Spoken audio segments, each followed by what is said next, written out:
vote for attendance if you haven't done so already. We are about ready to get started. Okay, everyone, I am going to call to open at 6:35 p.m. Attendance has been taken via the Google form. We will move right into public comment. We are so fortunate to be joined by Robert Corbett, Interim Associate Vice President of University Design, Planning, and Construction, and Andy Kelly, Associate Director of Logistics, who are going to give you a brief presentation about what they're doing and allow you to ask any questions. But before that, is there anyone else here to address the Senate? Okay, with that, please welcome Robert Corbett and Andy Kelly.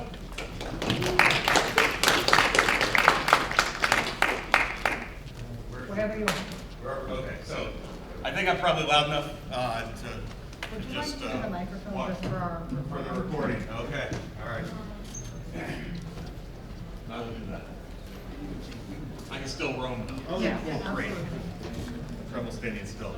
So, as Kyle said, and first of all, I appreciate the invite. Anytime I have an opportunity to have dialogue with the university community, it's a win for me and gaining context and perspective, as well as passing on our context and perspective from which we make decisions that impact especially the student body. So I'm Associate Director of Logistics within Facility Operations. That includes parking, transportation, warehousing, mail, material movement, and probably something else. But I think this audience is probably most interested in parking and transportation.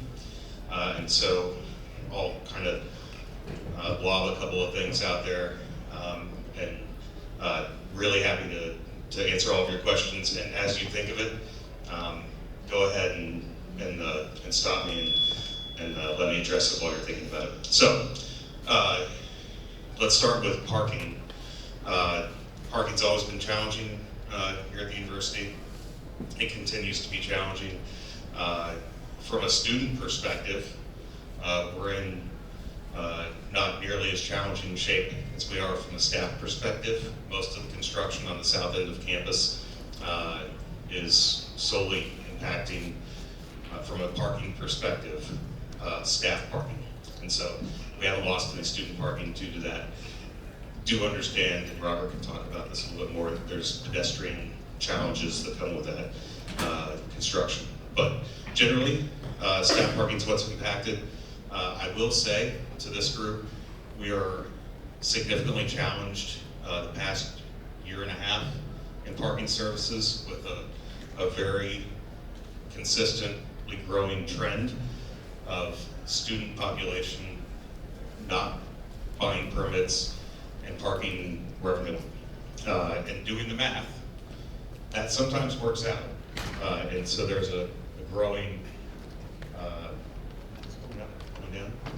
Still, can you hear me? Okay. There's a growing trend in that direction. That makes it really challenging for us to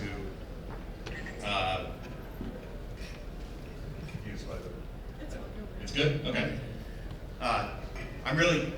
It's really challenging for us in parking because our main goal is not, so we do have to get a certain amount of revenue from permit sales in order to maintain the surface lots and garages on campus.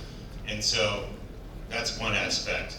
We don't receive central funding for that. We're 100% self-funded. We're what's called an auxiliary to the university. So our permit revenue maintains the lots. And so I think in general, we're in good shape on campus. I can tell you, Lot D is high on our list to repave, and there are others as well.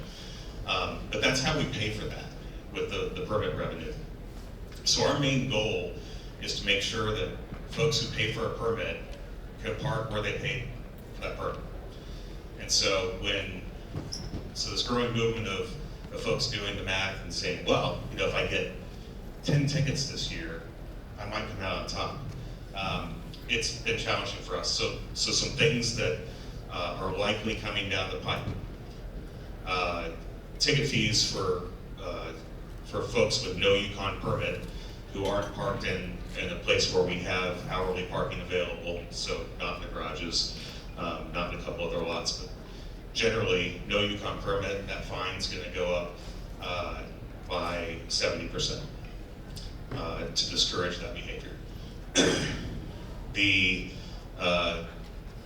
citation for expired meter in the places where we have hourly parking is going to go up, although not as much, because we're concerned about hitting actual visitors to the campus, and so that will go up a small amount. And then the late fee. So we have problems in people actually paying their fines. The enforcement program pays for itself, similar to permits, paying for the maintenance of the lots, garages. The enforcement program pays for itself. So when folks are breaking the rules and then not paying, that's a problem. So the late fee is going to go up from $5 to $15. We're hoping, again, our goal is we'd rather not write any tickets. We'd rather reduce enforcement down to nothing and everybody park where they're supposed to park. But our goal is to let people, make sure that people who pay for a permit can park where they paid for a permit. So that's the gist of parking. There is going to be some significant rearranging of parking over the summer. Premium commuter is going to be moved down to Lot I and part of lower F lot, which is on North Eagleville Road, and Lot Y, which is currently premium commuter, is going to be made into a staff lot to accommodate the loss of the significant loss of staff parking south end of campus. And there'll be some other changes as well. We're going to open up North Garage to student commuter, which we haven't done in quite some time. And so there'll be additional availability there for student commuters. So those changes are coming over the summer. There'll be appropriate notice about those. But we're constantly, every year we're relooking at the distribution of parking on campus to meet the needs of the students, faculty, and staff. So, any questions about parking before I move on to the buses? Yes, sir. Yeah. So I think. Hang on, Ken, wait for a mic. There, I can bring it Yeah. So I think. Toss it back and forth. I think this could be a good thing. Like I live in Busby, that's also the constituency I represent, and I find that it can be tough to actually get a parking spot up there because you have a lot of people parked there who shouldn't be, and there's not a whole lot of ticketing up there. On the other hand, though, I know that last year there were like some changes. Yeah. Okay. Now you feel okay. Yeah. No. So last year there was. I didn't have a car last year, but I knew people who did, and they were saying like they weren't. A lot of times they weren't super clear on like the rules for like when they're allowed to park places, where they're parking, and I just want to make sure if there is going to be that kind of change, are you guys prepared to go through the effort of making sure everybody knows about it, so that you don't have to write more tickets so that people know the policies? That's good. Okay, that's a really good question. So communication of changes is super challenging here, and so our standard means, and we work with university communications to access appropriate social media and kind of let them guide us through those things. Daily Digest, y'all can read. Not a lot of people read that. The all-campus student listserv is held for emergencies, and that's controlled by University Communications. The Daily Campus is a good partner for us. They're generally responsive when we reach out to them as a mechanism to pass information. And then we work with Press Life to get the word out through that means to residential students. But communications is always challenging, but we'll be using every mechanism that we can, working with University Communications to get the broadest dissemination of that information. But it is always a challenge. There's always someone we didn't reach. And there'll be appropriate signage, of course, but when you're coming back for your junior year and you lived there the year before, it all seems very familiar, and it's easy to miss when we change those signs. That answered the question? Yes. Other questions? Yes, ma'am? Hi, yeah, I was just wondering, oh, my name's Rory. I was just wondering about like signage on like, for like event specific, because I remember one time I was trying to park, I think it was N lot, and there was a basketball game, so then that was being like you had to pay to park there when normally like after 5 you can park there. But there was only a sign for one of the entrances, so thankfully I like went through that entrance, but if I went through the other one, like there was no like sign sort of blocking the way. So there should be, and I apologize that you encountered this situation. We, especially for game day deployments, we have a set strategy. We have an inventory of signs with a placement for each. And so sometimes wind, someone decides to take it over, we could make an error, but generally we have a good plan and we execute, and I apologize when there's misses like that. And similarly, there's a lot behind, I think it's behind Buckley, or like this is multiple places with a pay by phone.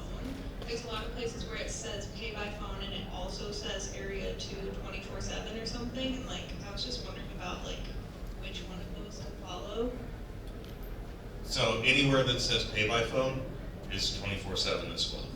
So there are, and that's one, I think 2 other areas where there's 24/7 staff enforced parking. We also have pay by phone. But anywhere it says pay by phone, that's 24/7. But that's a really good question.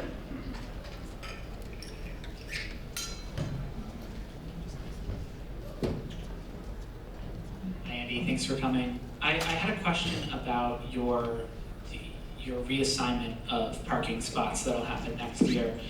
What's the target student demographic for a premium commuter lot in I lot, right? Thinking about, how much more convenient Y and N are right now.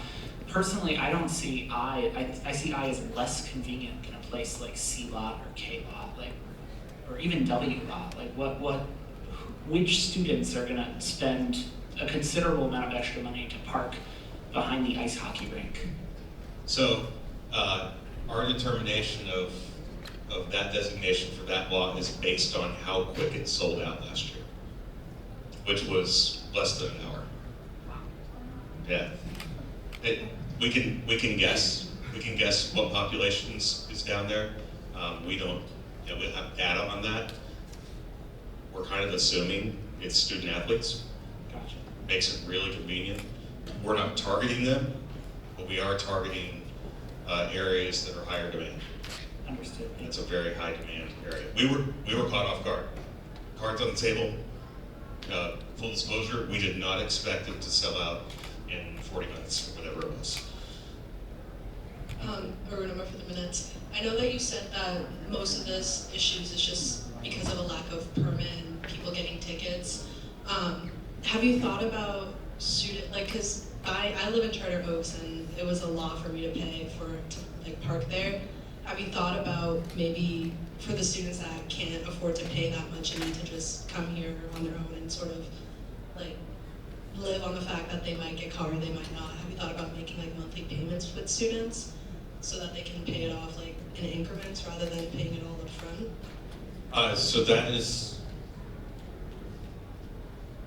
something we could definitely consider. There's a lot of history to the program that I'm not privy to, or just haven't come up to speed to. I've been in this job, so I've been in facilities for 10.5 years. I've managed kind of everything under the sun, and parking's been in my boat for a little less than 2 years now. I would be absolutely willing to look into the feasibility of that. On the surface, it seems like a good idea. Because I only say that because I think for me it was $400 something, and I had to work 2 shifts just to make that happen. And I would have preferred a monthly payment, and if it's an issue deadline, maybe putting it like closer to the beginning of summer so they can pay it off throughout the summer. Because I feel like that students would be much more willing to do that, and it would kind of avoid your issue of lack of permits and people being able to pay for it. I can tell you that there is significant evidence that a lot of the worst offenders of the no permit park wherever I want are not low income students. But that said, I will absolutely look into that. I think that's if it's feasible within university systems, all for it. Go ahead. Hi, my name is Angelo. I just had a question about what type of grace period, or if you're looking into a grace period when moving students from lots, if they're unaware of the changes, is there anything that you're looking to prevent students from paying extra fees for something that, for the most part, most people that commute are usually wanting to commute for a number of reasons. One of the main reasons is because housing and stuff like that, and they don't want to pay certain fees. So are you looking into any way of offering a grace period or a waiver for any students that just weren't aware? So, to be as transparent as possible, but please don't abuse this, or if you tell your friends, ask them please not abuse it. The first week of classes, we give warnings. Everybody gets one warning. So if someone parks in the wrong, in egregious places, every day of the first week of classes, they're going to get one warning. We will, and we do in areas that we make changes, we do generally give more leeway. Yeah, that's probably. But it is a consideration. To define something in clear parameters, can't really do that, but it is considered in the first week of classes. Everybody gets a warning. Habitually, we don't tell the first week of classes. Yeah, we are in tune with those kind of things and try to be as understanding about the circumstances as we can. Hello, Jane Alexi for the minutes. I know that you guys get a ton load of money from the tickets that are being paid back. Where do those funds go to or towards? Great question. Great question. All right, so by statute in the state of Connecticut, our income from student fines is used, so our income from all fines is used to fund the enforcement program only. If there are leftover funds, and last year was about $176,000 from student fines, it goes to a scholarship fund at the university by law. And last year was the first year in quite a while because COVID that we had actually hit that surplus. But last year it was I think about $176,000 that went to the University General Scholarship Fund from those fines. But the first bill is the enforcement operation itself.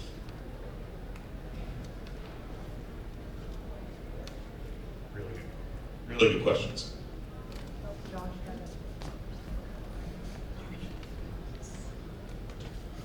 Josh, for the minutes. So you mentioned that there are pay-by-phone areas that are enforceable 24/7. There are some that aren't. Are those hours chosen by you or by pay-by-phone? Because by towers, there's a pay-by-phone that's only 9 to 5. So pay-by-phone is a vendor that we use, but we set the parameters. So across the board, pay-by-phone doesn't determine what that is. So their service in the cost model, I think, is probably pertinent to your question. So they get a very small percentage of every dollar taken in via pay-by-phone. So there's no flat rate we pay them. They just take a tiny cut, kind of like a credit card company. So you guys decided that the hours for that lot in towers is going to be 9 a.m. to 5 p.m.? 100%. We make all the calls on where it's 24/7, where it's just during normal business hours, 7 to 5. I don't know. can't think of anywhere where it's 9 to 5, but it's possible. But yeah, that's 100% set by me and my team. Is there any reason why some lots like the garages you can pay by minute and by hour and by day, and other lots you can only pay by hour? That's a good question.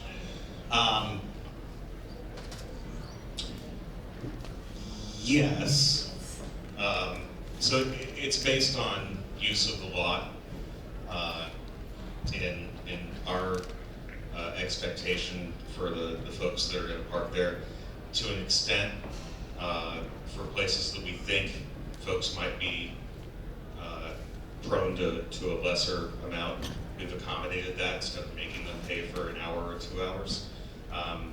But it is more administrivia to do that, and so we haven't done it across the board.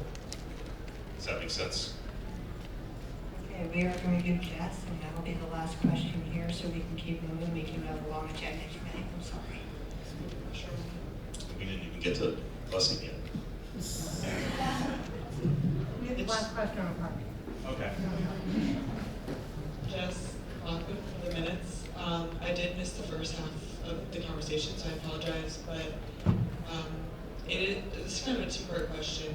So first, I have a lot of friends that either live off campus or in the apartments on campus who find it cheaper to get tickets every once in a while versus pay $400, $600, $900 for a parking pass. So they opt in for the cheaper option of getting tickets.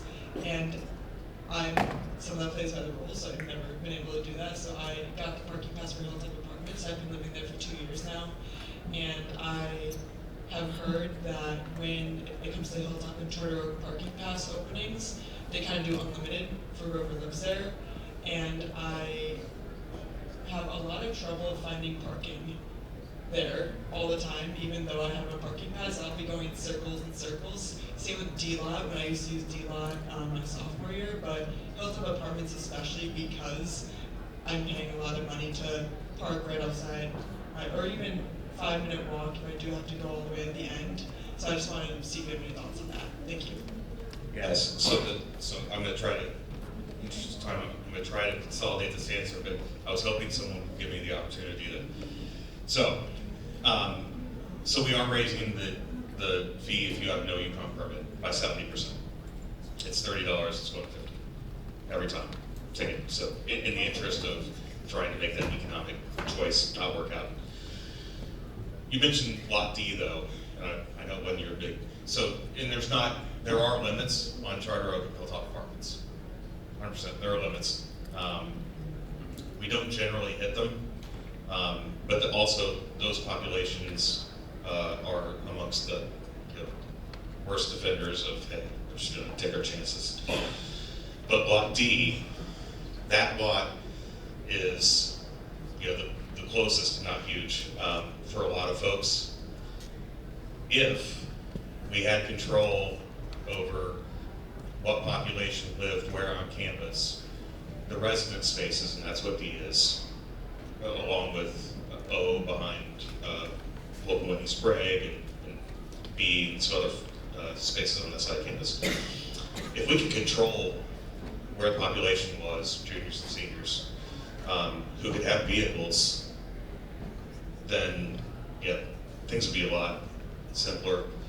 We could distribute folks' room assignments based on parking availability, but that's a choice the university has chosen not to do.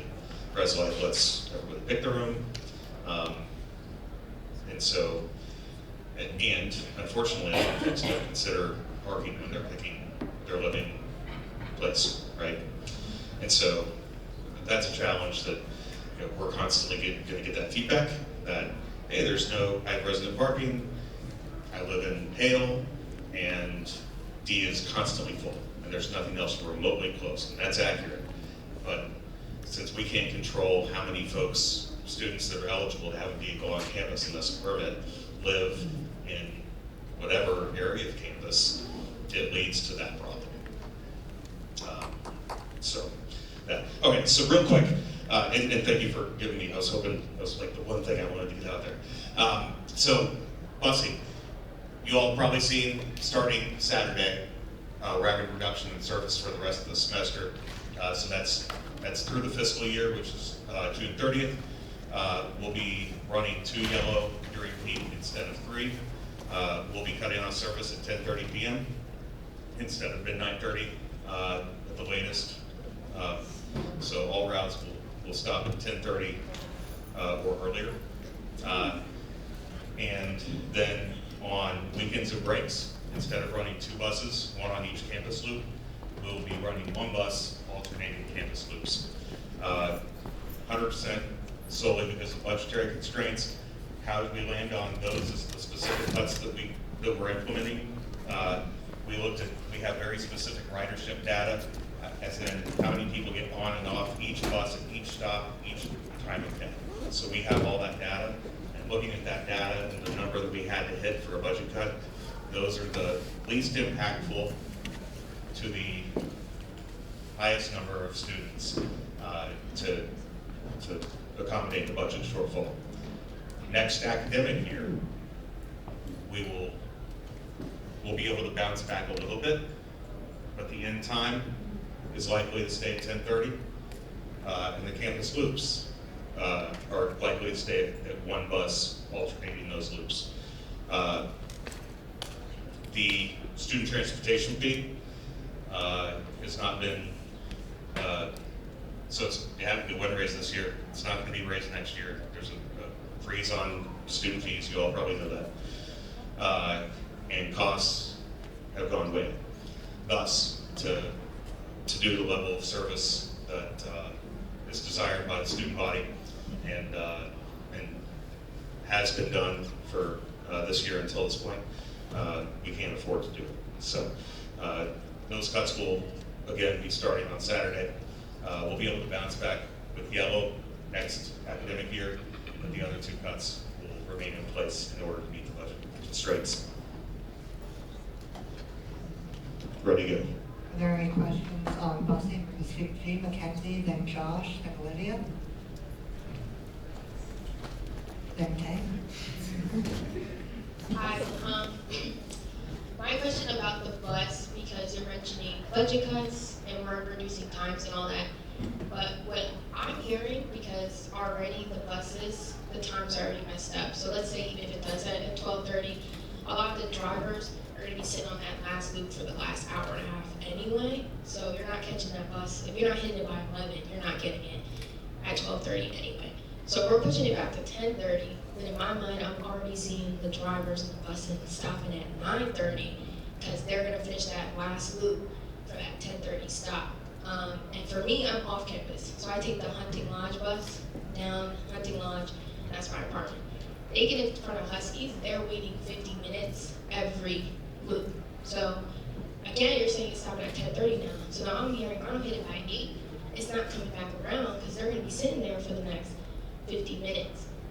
Is there any way where the students don't have to take the cost, that we don't have to raise the prices, or everybody's getting budget cuts, so we understand university's getting budget cuts, our board is getting budget cuts. Was there any way where the students don't have to be the ones who have to pay more money? Like, is there anything else we can do where we don't have to be the ones that suffer? So the university has chosen to fund that program 100% with student transportation fee. And in my office has given the numbers the last 3 years that fee would need to be in order to cover the current level of service going forward. And the university has determined that fee will not be raised based on student input. So I can tell you that quickly, we have GPS on every van or every shuttle, and so we have time points that they have to meet, and the drivers are evaluated on this through the end of their route. And so if they're sitting 15 minutes, or if there's a perception of that, that's something that's constantly watched and feedback given to the driver. And so I would encourage you, if you experience that, just take a note, send an email to the transportation@uconn.edu email, and let us know. Bring it to our attention so we can address that. That is absolutely not the intent. So I'm sorry that you've experienced that. Is there any way in the next academic year to rearrange the service routes so that more of campus is served by multiple bus lines and not just one line for yellow line and orange line hitting the center of campus? So we have a transportation planner. So the way we got to here is years of massaging the routes. We have a transportation planner that we consult. He's half paid for by UConn and half by WRTD, our service provider. And so whenever there are shortfalls in service, we run that by him to see what we can do. That loop that you're talking about, the orange, so let's call it the orange loop, so yellow goes to Horse Barn and up to W Lot. But that loop is the most frequently served across campus. Again, unfortunately, we're going to have to ditch a double or a yellow for the rest of this semester, but we'll be able to bring it back next. If there are specific spots where you think it's warranted to increase the frequency, pass that feedback to us. We'd be glad to look at it and have a discussion about it. But there has been years of massaging to get to where we are. And the yellow, to that point, the loss of the yellow during peak is going to be painful. Let's be real, it is. Yellow's full, occasionally on Tuesdays and Thursdays from 10 to 2. So it's going to be rough. But if there are specific things you'd like us to look at, we have a person that's their specialty and their job.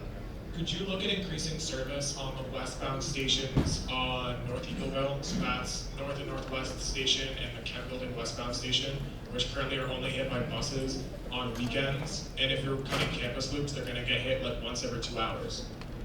That is correct on campus loops. It's like an hour and 45 now, but yeah. So I can take a look at that.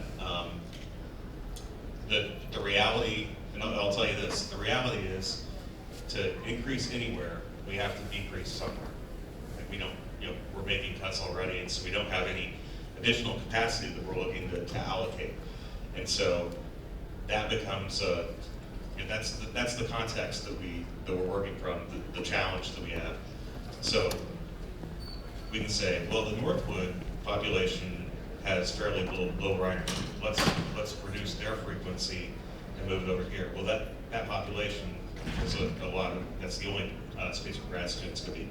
Just as an example, and they can, and they have to walk a long way in the dark. And so there's always something, like we have to pull from somewhere to fill in anything else.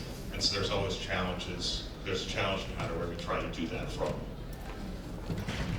Is it possible to move yellow from Glenbrook onto North Eagleville so those stations are served more frequently? I can take a look at that. So Glenbrook, yellow, yeah. Glenbrook, North Eagleville. Yeah, let me take a look at, having trouble picturing in my head right now, but Glenbrook, yellow. I'll take a look.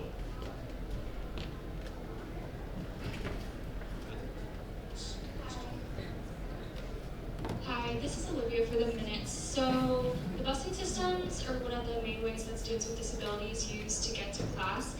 And with decreasing the frequency that the buses are running, it can be a really big inhibitor for students who use wheelchairs, for students with chronic pain, for students who physically cannot walk, right, to classes, and they're not going to have the same accessibility to get to those places. I think it's something that we really need to be cognizant about, decreasing the frequency of the buses. And additionally, I wanted to ask you about the training that the bus drivers undergo, because they should be lowering the buses every time they stop, right? So not necessarily. So let me hit the first thing first. So most of those students are registered with the Center for Students with Disabilities and have access to our accessible van service, which has 300 spots campus-wide where folks can be picked up. They have a 5-minute on either side window, so it's a 10-minute overall window. They register, say, I need to go from here to here. So it's literally a point-to-point service. I know it's not 100%. Campus traffic can be challenging, but most of those students are using that service. There's over 350 students registered, and about 250 of those have consistently scheduled routes. And I'll be honest with you, more often than we miss a route, we have no-shows. We have no-shows about 2 times as much as we have a miss in that 10-minute window.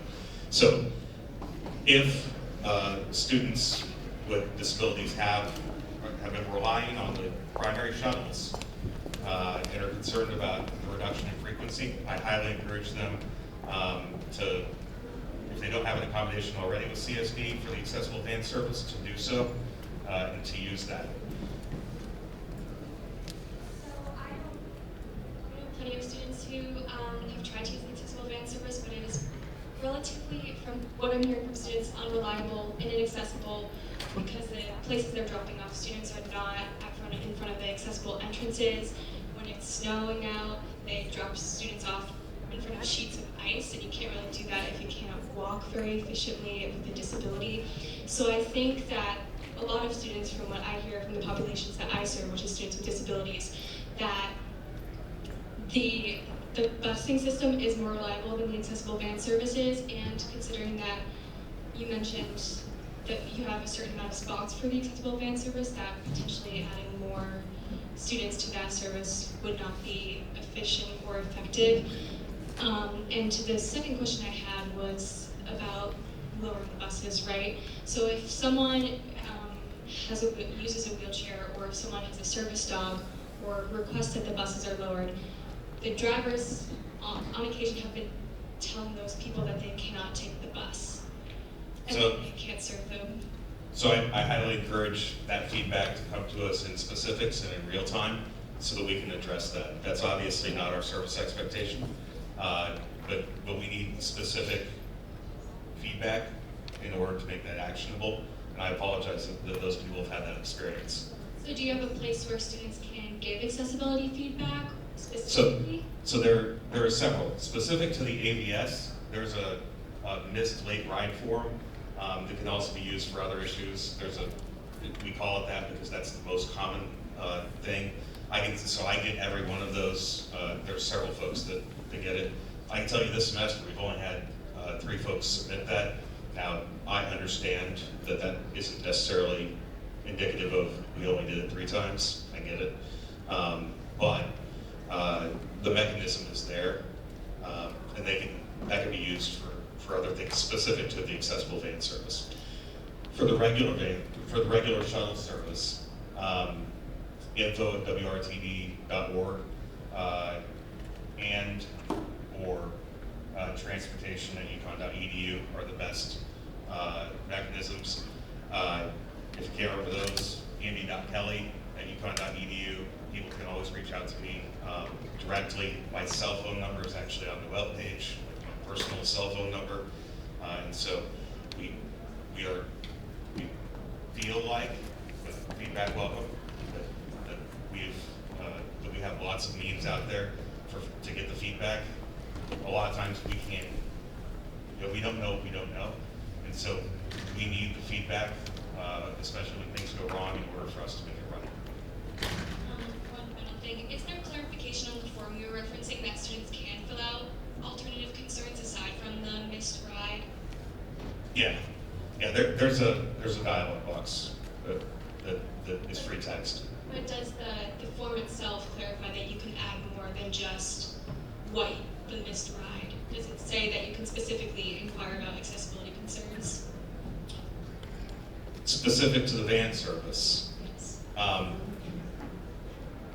I will have to take a look off the top of my head. I can't picture the form exactly, but if it doesn't say that, we can absolutely make that change.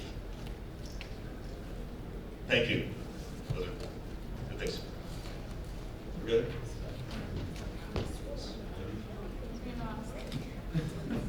Hi, hello, I'm Tanisha for the minutes. So I just had a few questions regarding the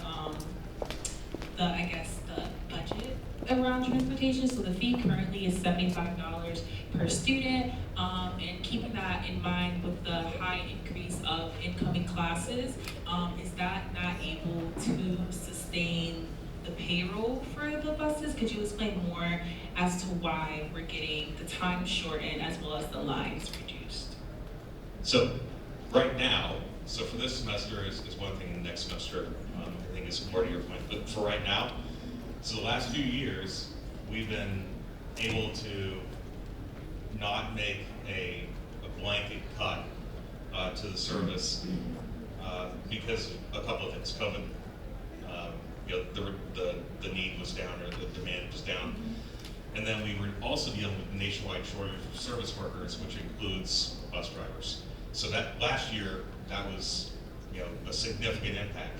So instead of having a wholesale cut, what you all likely experienced was, oh hey, crap, Blue's only running 2 today, and Blue, and I use Blue because if we're going to overload something, especially on a rainy day, it's going to be Blue. And so, because of those kind of chipping away at the overage in budget, we didn't have to make a wholesale cut. This year, different story. The service worker shortage, at least in the driver realm, seems to have been righted, from our perspective, very much. So we've been not filling shifts occasionally, and trying to chip away and kick the can down the road as long into the semester as possible. Ridership after spring break traditionally drops off, and so we were hoping to get to this point before we had to do anything. And so we did. Is it still going to be painful? Yes, it is. For next year, so our projections are that the increased student population, and thus increased instances of $75 fee, will hopefully cover the cost of living increase that is due WRTD on an annual basis. And so next year, to do the same level of service, it's going to cost, and we don't know, it's specifically tied to the cost of living index, and so we won't know until next year exactly what that increase is. But our projection is that student population increase will cover that, and we won't have to cut anything more than we're already anticipating. And could you share with us like the full revenue that you guys get from the student fees as well as the ticket prices? Because you said ticket prices last time. So the full revenue, I don't have that number off the top of my head. I'd be glad to pass that back to Kyle. So you're looking for full revenue from this student transportation fee. So tickets, citation costs are widely varying animal. I can tell you the most common is no Yukon permit or not appropriate permit. No Yukon permit is going to go to 50. Not appropriate permit, I believe, is at 30. It's either 30 or 25. In a reserve spot's 50.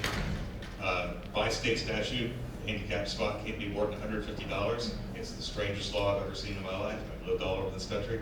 That they cap how much we can fine someone for parking in the handicap space. It's a weird law. It should be I would think it'd be minimum. So that's $150. So everything else is kind of based off of that.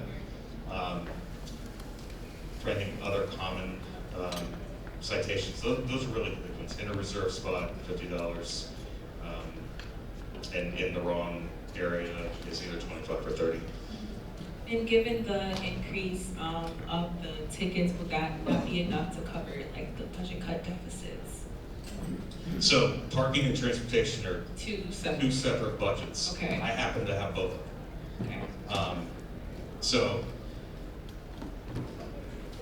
if the determination was made that we wanted to not treat those as independent entities, and again, any overage in parking enforcement revenue goes to the general scholarship fund of the university. There's potential that could alleviate some of the budget disparity. It is not the same order of magnitude. It wouldn't be, the entirety. So so we're cutting some busing this semester. We had to cut, so what we're cutting is about $115,000. The deficit was $420. And so we had to cut, and I'll tell you, so when I presented this to Nathan first and to Jeff Gagan, I said, here's what I think is palatable based on the ridership data. Here's what I think is not. Like, to get to that 420, it was this. And so my opinion was, I don't think this 3/4 of that is at all palatable or something we want to deal with. So we had to go rob another program to pay for that. We had to take away maintenance from the garages to pay for that. So I appreciate the opportunity. It's a lot of context and good questions though. So Io, Kyle, the overall revenue from the student transportation. We are going to take 2 more questions from Ben and Jada, and then we are going to have a discussion on busing. Parking and transportation. Hi Andy, thank you for your willingness to get up here and take all these questions. I'm wondering, you all have some, you said some fairly detailed ridership data. And I would be willing to bet a princely sum that the ridership on something like Yellow Line is very, very dependent on the weather. Now we are, I've seen Yellow Line when it's sunny and I've seen it when it's pouring. And we, are lucky to be in an age where fairly reliable weather forecasts are available a week out. So is there any way to sort of flex capacity based on factors like that? Factors like, what sports games are happening, so that we have that, additional capacity when students need it, but we can also scale back when it's a beautiful April day, 70 degrees, and everyone wants to walk outside? I would love that. And I hate to, I really don't want to be answering questions. Here's why we can't do it. And here's why we can't do it. The drivers of the Husky Go routes are unionized. There are, and so the schedules are handled kind of like airline pilots. So the schedules are made for a certain time period, and by their contract, it has to be, I believe, 3+ weeks out. And they do a bid. So they're like, all right, here are all the shifts, and by seniority, they bid on them. But their contract, and they're affiliated with the Teamsters, context. But their contract affords them that far out to have their schedule set. And so our ability to flex anywhere near that is nil per their union contract. Not blaming unions, it's just the context that we're operating in. All right, well, thank you. It's really good outside the box thinking that I would love to do that, but unfortunately not. I think we had one more or no more? One more, all right. Just don't kill me. It was a follow-up to Tay's question about the parking. I'm sorry, I know everybody's ready to move on. But I remember when Aruna asked the question, you said that you can ensure that a lot of the people who eat the parking tickets aren't low income individuals. How are you guys able to kind of look into that? How are you guys able to make that decision? Our assumptions, so it's assumptions, right? It's based on the type of car. Drivers of Maseratis are unlikely to be low-income students. And I'll tell you that there's a population that drives, and half of them aren't registered. Amazing. And that's not the focus of UConn PD, and so Stores is pretty isolated, and so that goes on. Not only are they thumbing their nose at the system and parking wherever they want, they are not registering their vehicles. That means they're uninsured. It's maddening when you see it, and it's pretty consistent. The number of really high-end vehicles that have permits is probably dwarfed by the number that don't. But it's an assumption. I understand that. Okay. I really appreciate the opportunity, and I know that this has gone on for a while, and I hope it was informative to you all. Again, Andy Kelly, on our website is my email address, my cell phone, use it judiciously, but I'm always happy to have opportunity to have dialogue and answer questions. The more we can provide, the context and perspective that we're working under, I feel like the better. And so please, share what you took away from this with your friends and help us to pass that context on. So, and thanks again, Kyle, for having us. Thank you.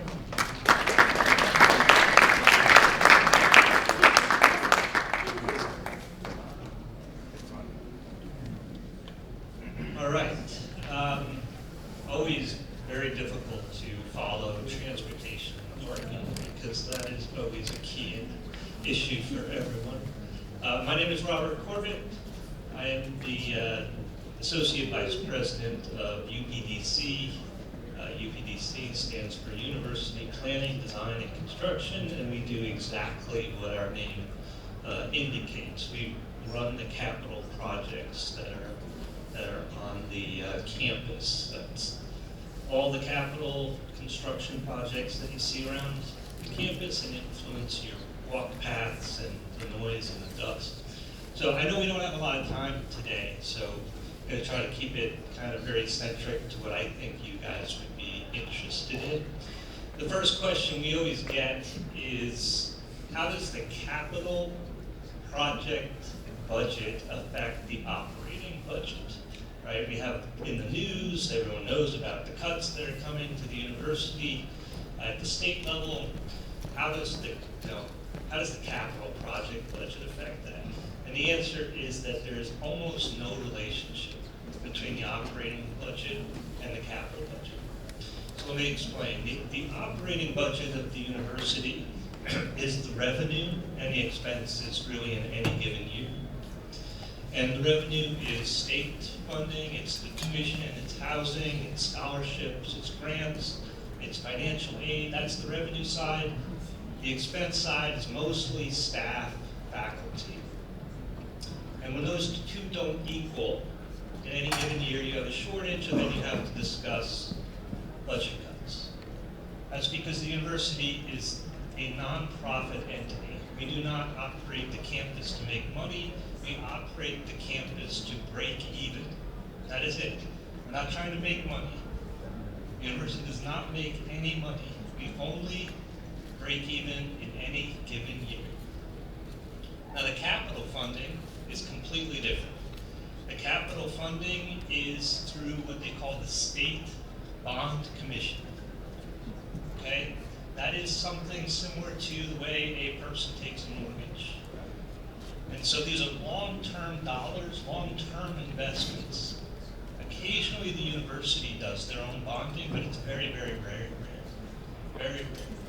We get almost all of our support from the state, but not through their operating side, not through the taxation.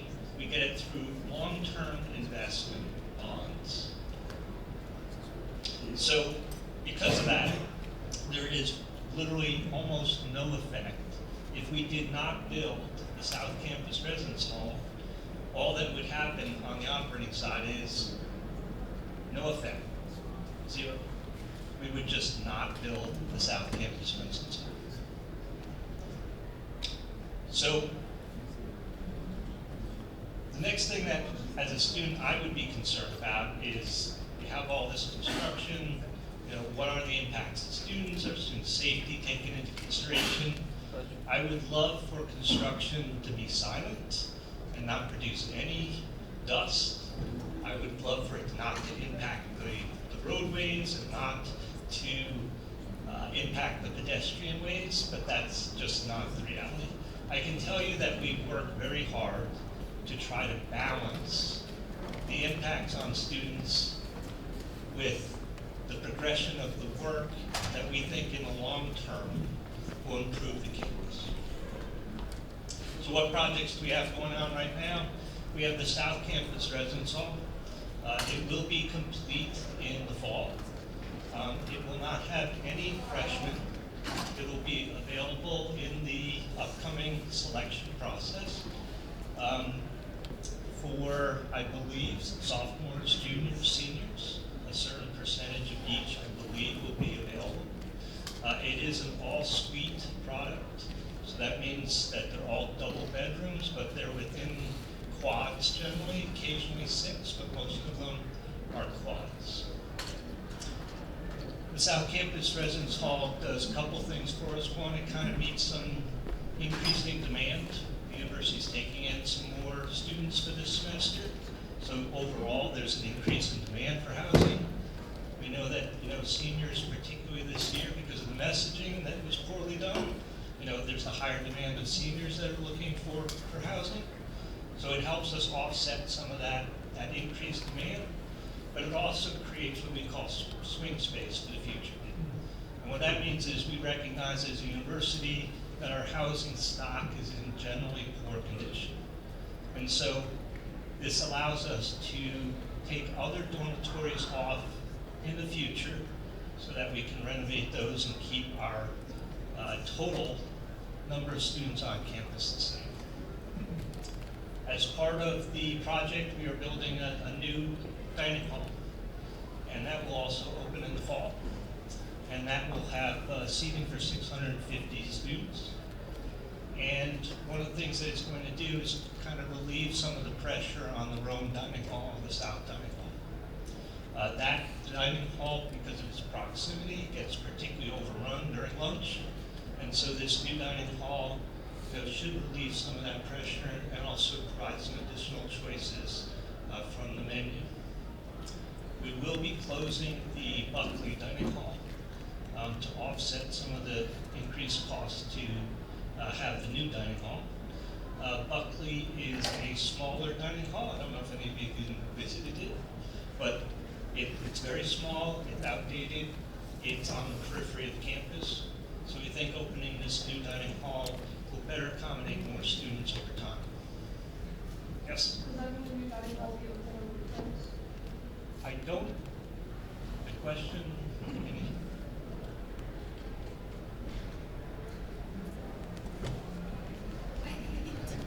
Okay. David, for the minutes, does this mean that the new dining hall will be open on the weekends? So I don't know the schedules yet of the new dining hall, but they will be released probably before the end of the semester.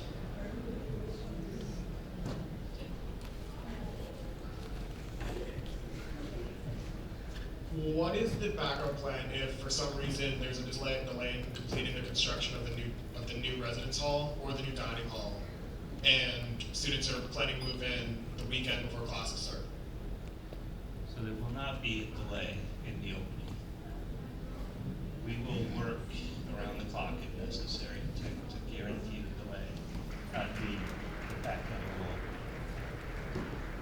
As of right now, what is the planned completion date for that whole project? I'm sorry? What is the planned completion date for the whole project? So we will complete the project in July, and then it takes us 6 to 8 weeks to what we call phase in, put the furniture in, run all the systems, make sure they're all working. So we're generally completing 6 to 8 weeks before the start of the semester. Are there any other questions?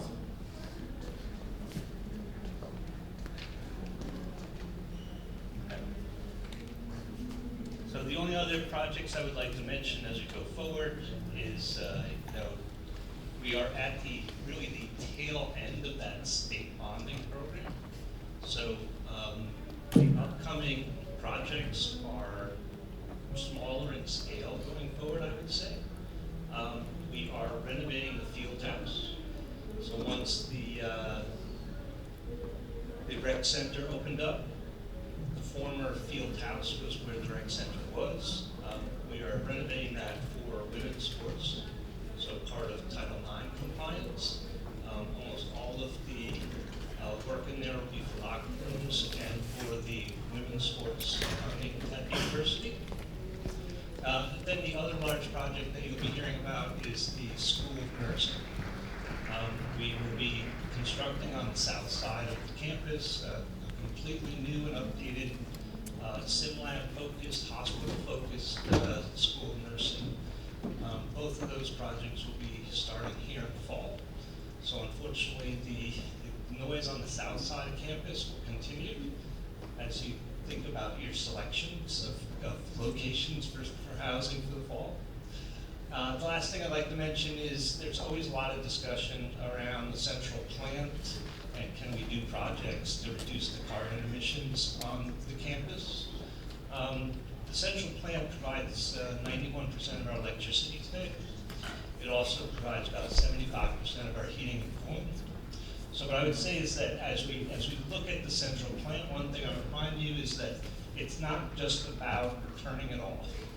In order for the campus to really function, it needs the heating, the cooling, and the electricity that it generates.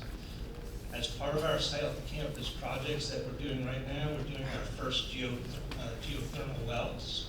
So that pumps water down into the ground, uses the natural heating and cooling of the earth to bring back low temperature differential water that we can then utilize. The new residence hall will run 100% off that geothermal system. It's also being sized so we can loop in some of the other buildings in the area. So I think this is a start, but obviously a very incrementally small amount of sustainable and renewable energy. But we hope that it's enough of a test that we can prove out the concepts and then we can expand in the future. Happy to take any questions that you might have.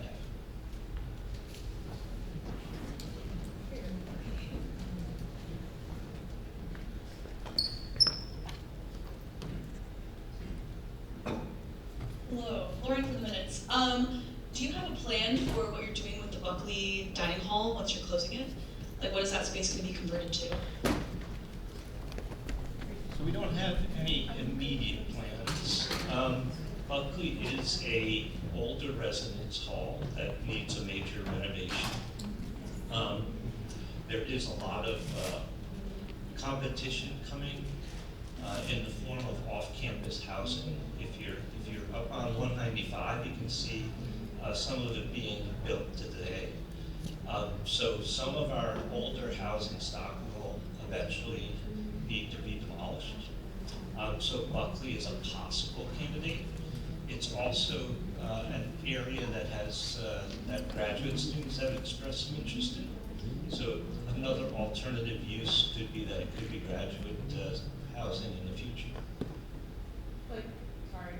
Like all of Buckley would Yes. become graduate housing? That is one of the alternatives that's being investigated, yes. Hello, Angelo from the Minutes. So just an idea. I was wondering, like, is it possible to start like another food pantry where the Buckley dining hall is, just like the space in general? Because I know a lot of food insecure students on campus don't have a lot of resources to go out to, so that might be a good place to like start one.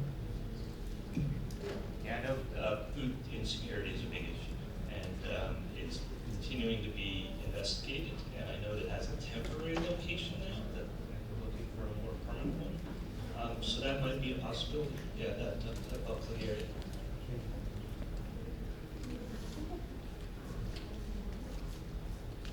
Are there any other questions? Hey, thank you very much for your time tonight. And that's one last question. Yeah, just to clarify, is Charter Oak not a permanent location for the food pantry? I don't know that to be the case. I know that there was just some ideas about getting a more centrally located location. Understood. Thank you.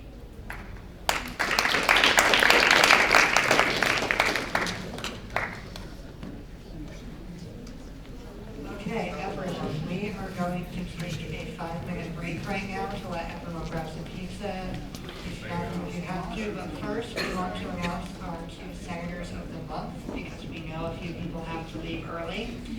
Our first senator of the month is Keith.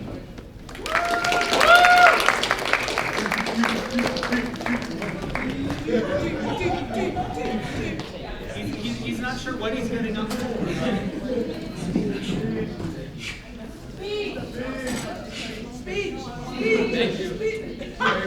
second senator of the month is Tanner. Congratulations.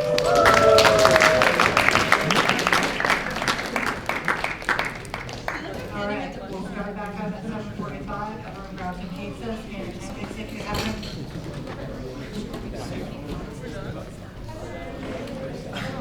John.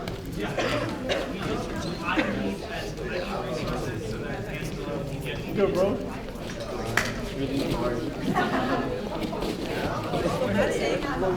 Take pictures of me at the event. That was crazy.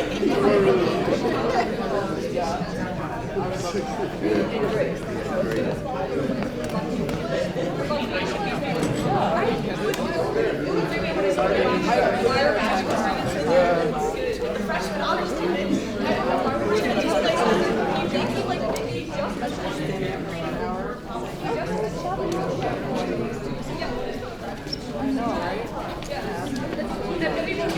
You might actually run over this.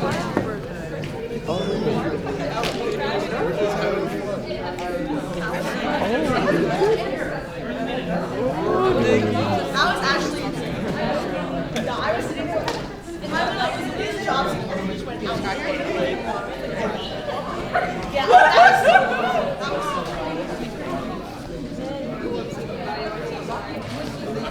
I like her outfit.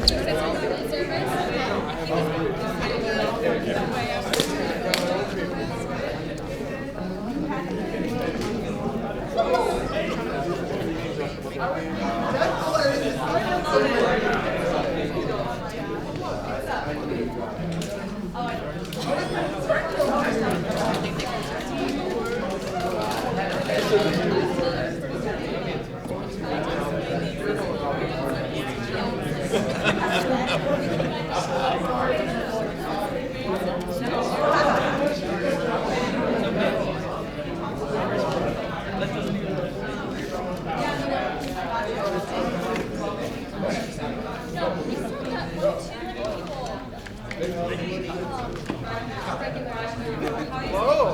Oh, you're leaving? Goodbye. Hello. Have you never noticed this here? Yeah, I'm gonna change this to yeah, that's where they go. Usually like a handle bar, that's it's called where it goes all the way down. And then you know what I'm talking about? The handle bar? I don't want to yeah. Can you? Yeah. Are you a little late?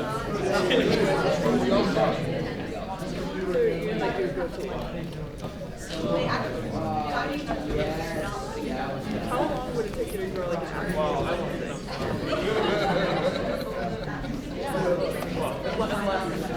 don't know.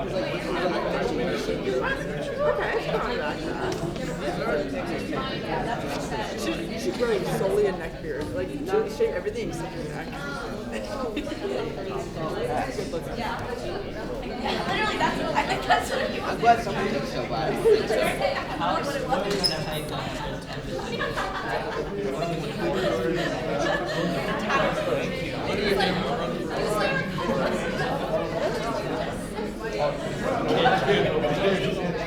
He's like 50 years old.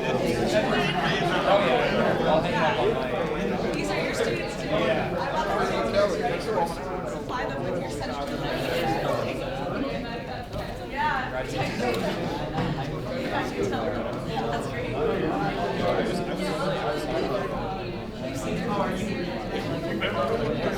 Yeah, you can spot it.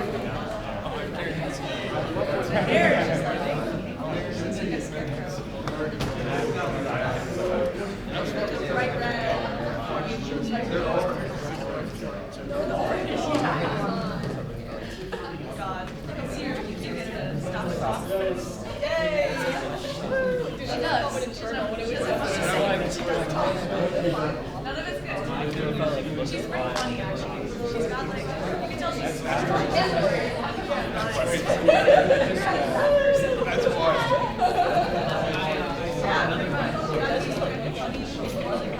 I was talking about how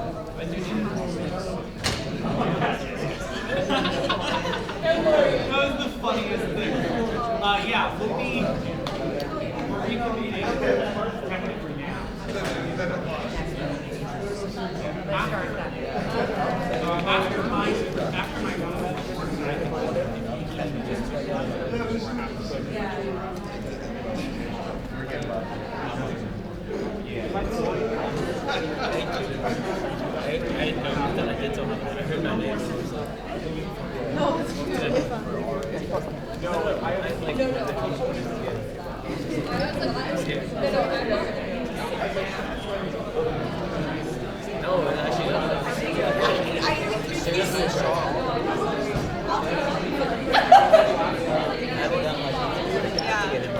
Get in there, because there's a whole another sheet. Oh, LOL.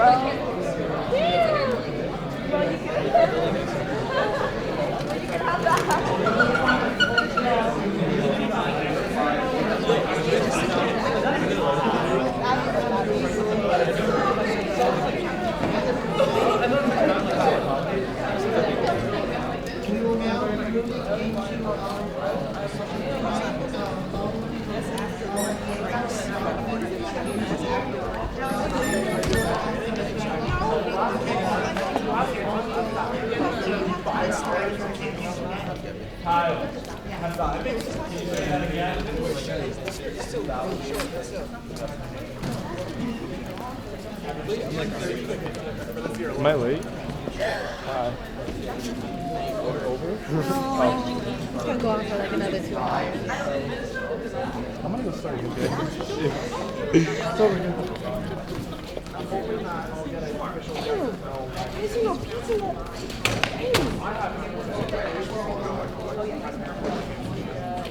left. Push me.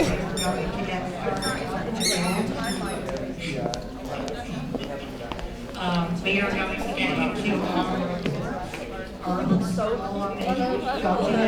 going to ask them to give a brief verbal report because he has some information that I believe is of extra importance for the Senate to have on some MOUs that we will be voting on. Then the floor is yours. Hi everyone, can everyone hear me? Wonderful. So a little bit of financial information specifically regarding deadlines that is going to be very important for the Senate as we move forward tonight. USG's advisor, Krista O'Brien, has informed me that the final day for submitting purchases for this academic year happens over break. That is a hard deadline that I am unable to change.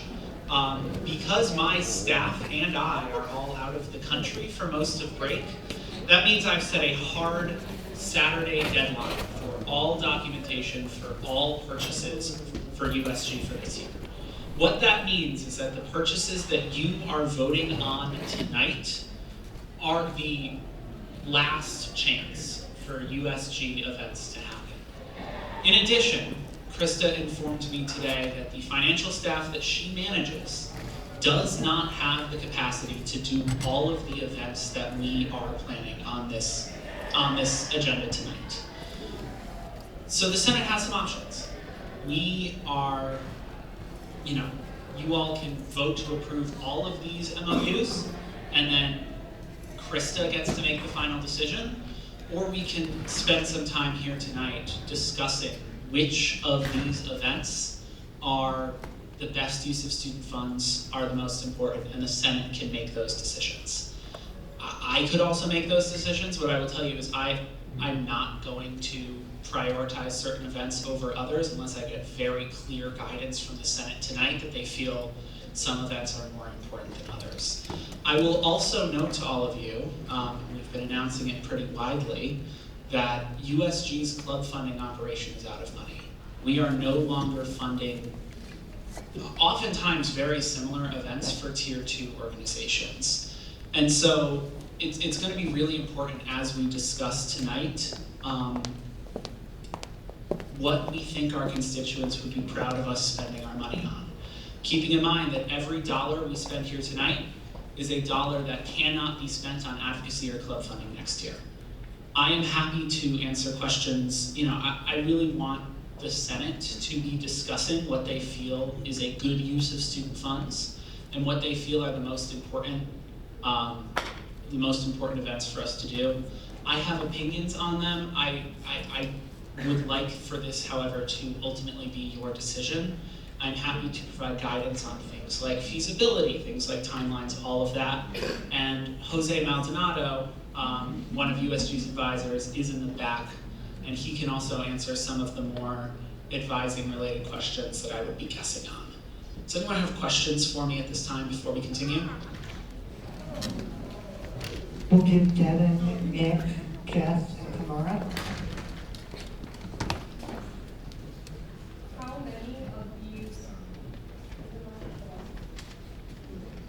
How many of these items would be fiscally possible to vote through?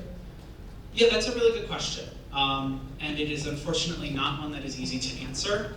The thing is, there are some events, like the Plan B MOU that we're amending, that requires pretty much zero work from financial staff. And then there are also some fairly complicated events, like the proposed collaborations with the Puerto Rican Student Association and with the African American Cultural Center, that will take a lot of staff time. I think we could do 20 of the Women's Center events in the amount of work that it would take to do one of these AACC events.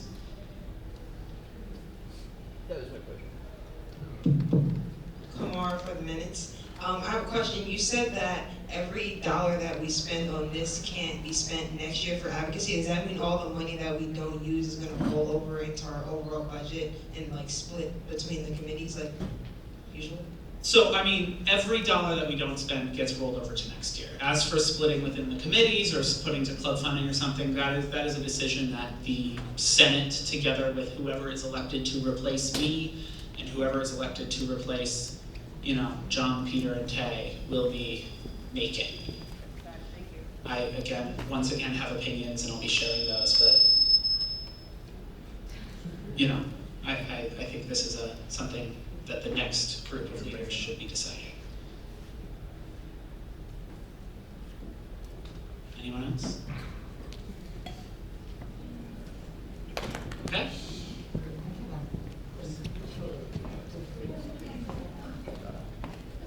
We will now be moving into our voting items of this meeting. Our first voting item is a motion to reimburse $3,500 to the Indian Students Association for catering from funding request 1096. Jack, will you be explaining this?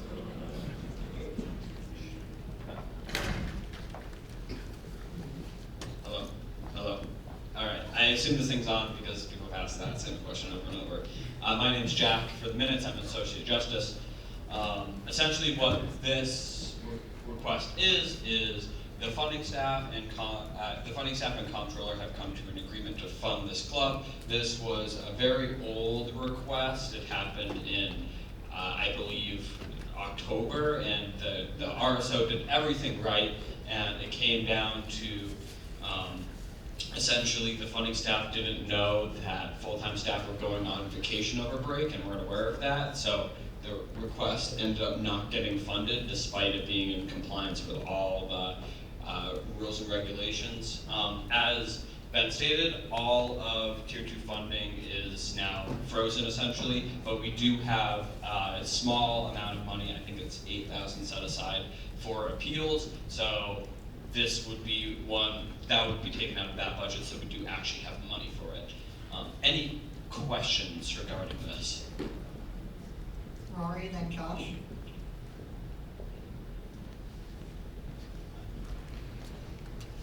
Rory first.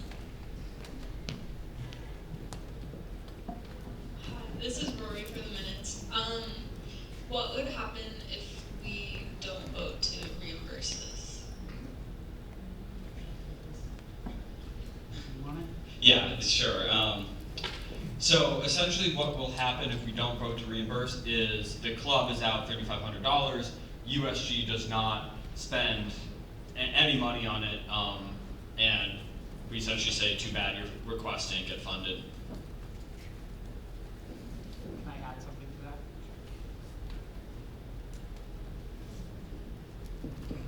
There we go.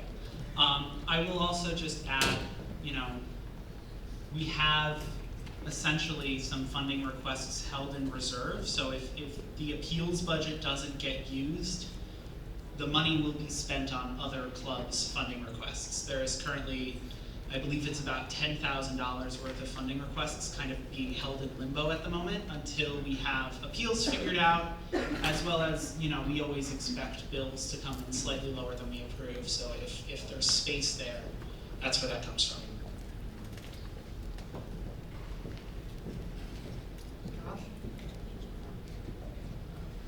Jada for the minutes. I just want to clarify the $8,000 that's set aside, that's already taken by the funding request. So if we don't approve this, we're just giving it to other tier 2 orgs, or we're just keeping it aside? Yes, and we'll go to other tier 2 orgs that are like on a waiting list. Okay. Other tier 2 orgs that submitted later.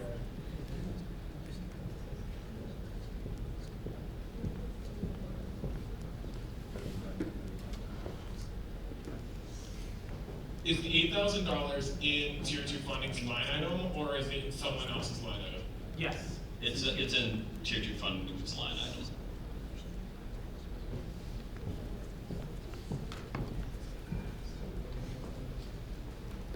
Hi, Angelo for the minutes. I just want to add some clarification. So I take minutes for the funding staff because it's one of the bigger things that need more language clarification. So what I put when it comes to approving requests, especially now that the budget is so thin for this thing, especially that $8,000, every single funding request that has been approved around the beginning of February was contingent on not going over the budget. So even if it was approved, like that contingency still like prevents other clubs from, I don't know, what's the right language? But I think Ben wants to clarify a little bit too. I just make everything contingent so that clubs still have the chance if we don't go over the budget. Yeah, I will also just add, you know, we haven't sent out any sort of approval notification to those clubs. So it's not as if, you know, this request means we claw back something that a club has already been promised. We've been very communicative with our clubs that are kind of held in that buffer to ensure that they're aware. Does that, I see it does not answer the question, so. Sorry, Benjamin. Okay, so does it make it easier for the MOUs to kind of be pushed out more if we use this 8,000 that's on the side? They're not really connected.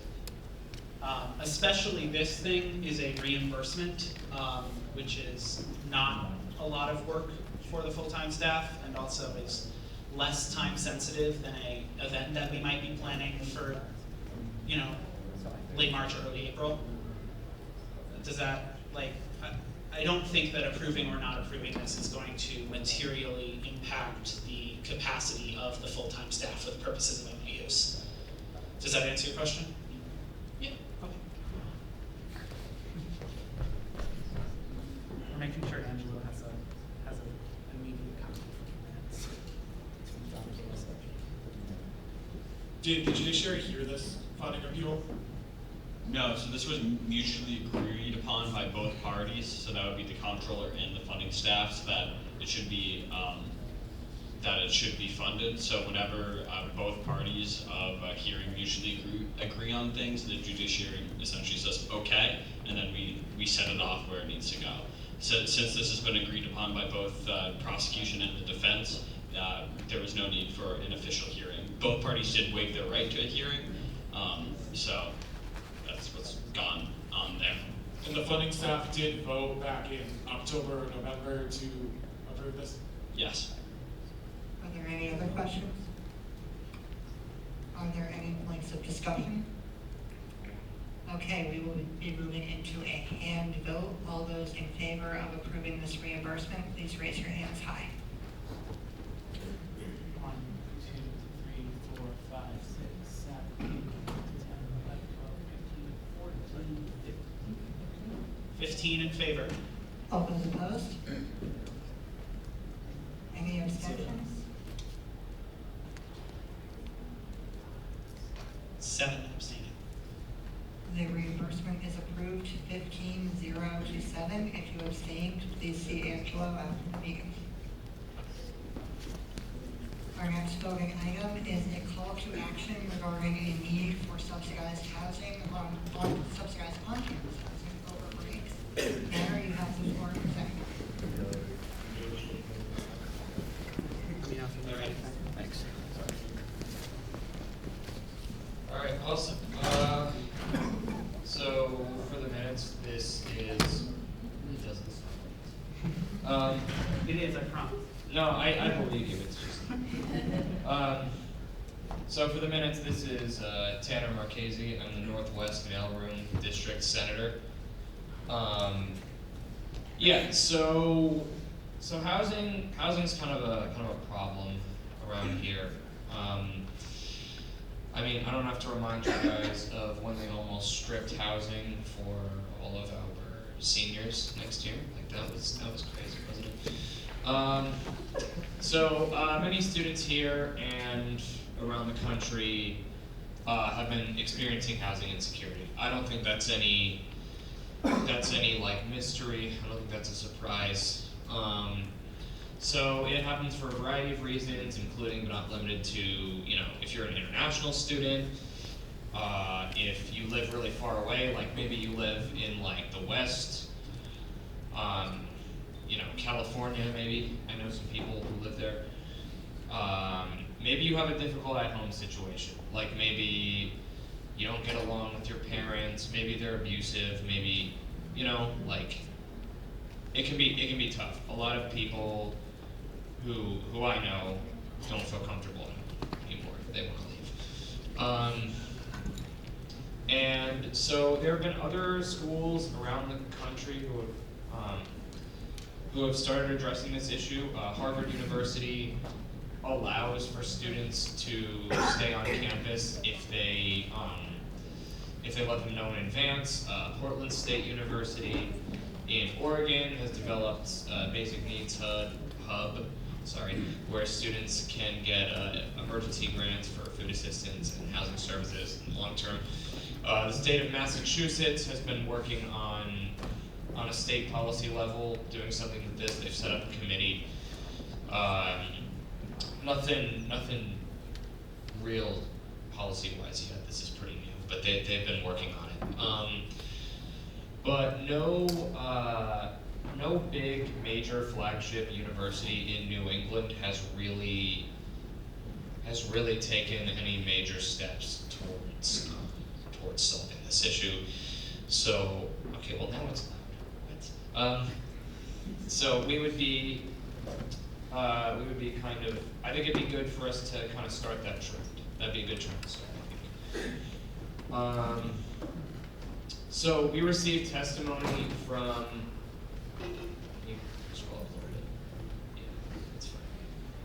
So we received testimony from a student who's been dealing with housing insecurity since the start of their freshman year.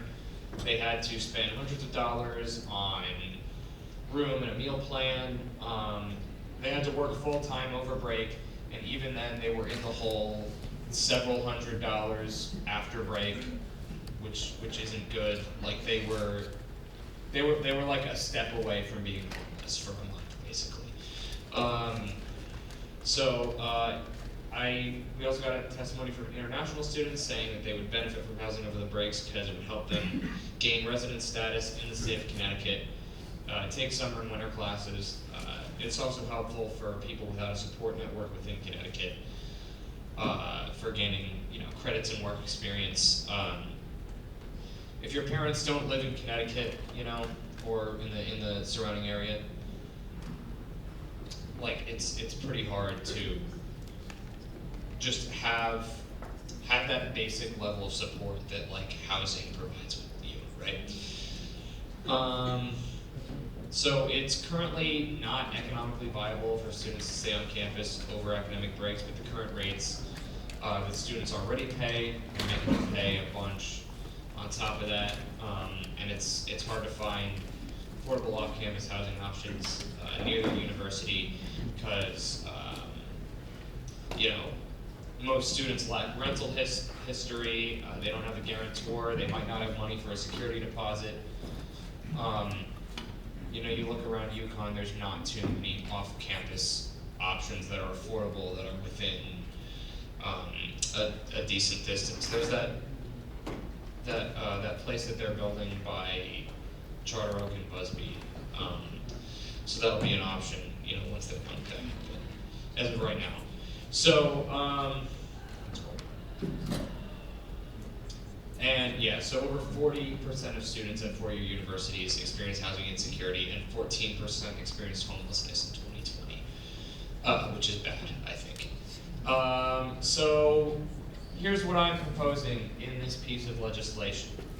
So I think that we should keep the dorms open over winter break for all students. You can come and go as you please over winter break. And we're gonna talk about this with Res Life after this passes. Like, what are the rates? What's it gonna look like fee bill increase wise, right? Because that'll probably have to happen. And then we call upon the University and Department of Residential Life to outline near-term and long-term strategic planning on resource allocation to subsidize on-campus housing needs. So yeah, we're gonna basically, this is a call to action for Res Life to continue working with us regarding housing insecurity at UConn, but I think that just leaving the dorms open over winter break will be a big step. It's it's not the only thing we need to do, but it's something. It's incremental change, right? Yeah, so questions? Are there any questions for Tanner? Any points of discussion? Juliana? I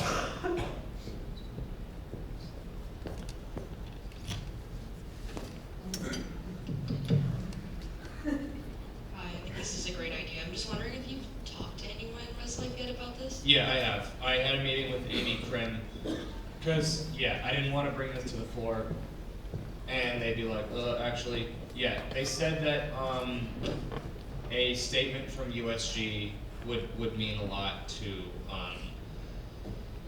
that would mean that this is something students are interested in, and this is something they can move forward with. So yes, I did. So, it's not like issues of legislation, just 2 points to consider. The first one is food security. Yeah. So we're having students be able to be on campus, but they might not be able to have the ability to have food, whether it's in the dining halls that they live in a place on campus they need to have a meal plan for, because there's not a way for them with the appliances they're allowed to have in the dorm to cook food. And in the cases where dining halls are limited in the amount of swipes and how much access you have to them, in the places where they might be able to have access to a kitchen, they might not have the ability to go and drive to get food or to buy food because of just the way retail works. Right. Yeah. So that is a good point. I'm glad that you brought that up. So that would probably have to be another piece of legislation, because this one is already pretty extensive as it is. Putting food in here would mean that's with UConn Dining, right? So that's 2 different organizations that we're. There was an idea floated in committee of. Were you there? Yeah. But just for everyone else and for the minutes, there was an idea floated to. Okay, show of hands, how many of you guys have extra swipes and extra points by the end of the semester, usually? Okay, so. Alright, so a decent amount of people, right? So we had the idea of maybe taking, so you could having this kind of pool of funds. So you could either donate your swipes and points, or if you just don't use them at the end of the semester, it's not just dining profiting off of that. They automatically go into this this pool to be used by students staying over break. Okay, now it's allowed again. Any other points of discussion? It's messing. Okay, seeing none, we will move into a hand vote.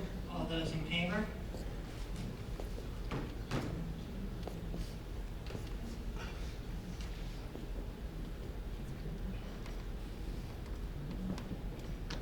All those opposed? Any abstentions? That is approved 18-0 to 2. Congratulations, Tanner. Thank you guys. Our next voting item is an act concerning the Student Services Committee budget. Morgan? Right.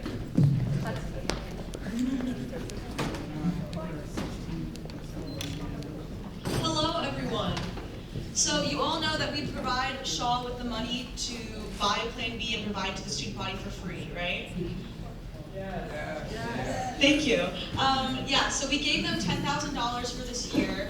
Shaw ran out. They said that they need 400 Plan B to get them through the rest of the year. They currently only have 100. They're asking us to pay for 100 more and they'll cover the rest. That's going to be $1,500. So we're asking for a budget amendment to pull $1,500 out of the mental health booth co-sponsorship, which we did one of those at the beginning of the year, but we're definitely not doing the second one. So we have like a large sum of money in that line item that we're not going to use. So Student Services Committee voted to, or internal, I don't remember who voted, but we voted to move it from that line item to the Plan B line item so that we can provide Shaw with that extra money to get them through the rest of the year. And they're going to cover the rest themselves. So, yeah. Any questions? Cool. Any points of discussion? I will just add, hi, this is Ben. I will just add that in order to make this happen, we not only need to approve this budget amendment by a vote of 2/3, but also the associated MOU, which I believe is voting item D or E. No? The Shaw, F, voting item F. Any other points of discussion?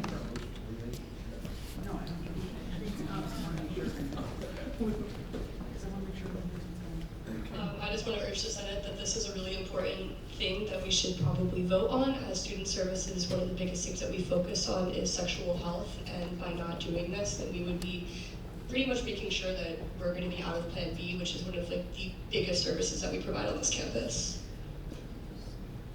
Other points of discussion? Okay, we will move into another hand vote. All those in favor? I'm sorry, one more point of discussion. I was gonna say never mind, but then I did interrupt you to speak, so I was like, might as well.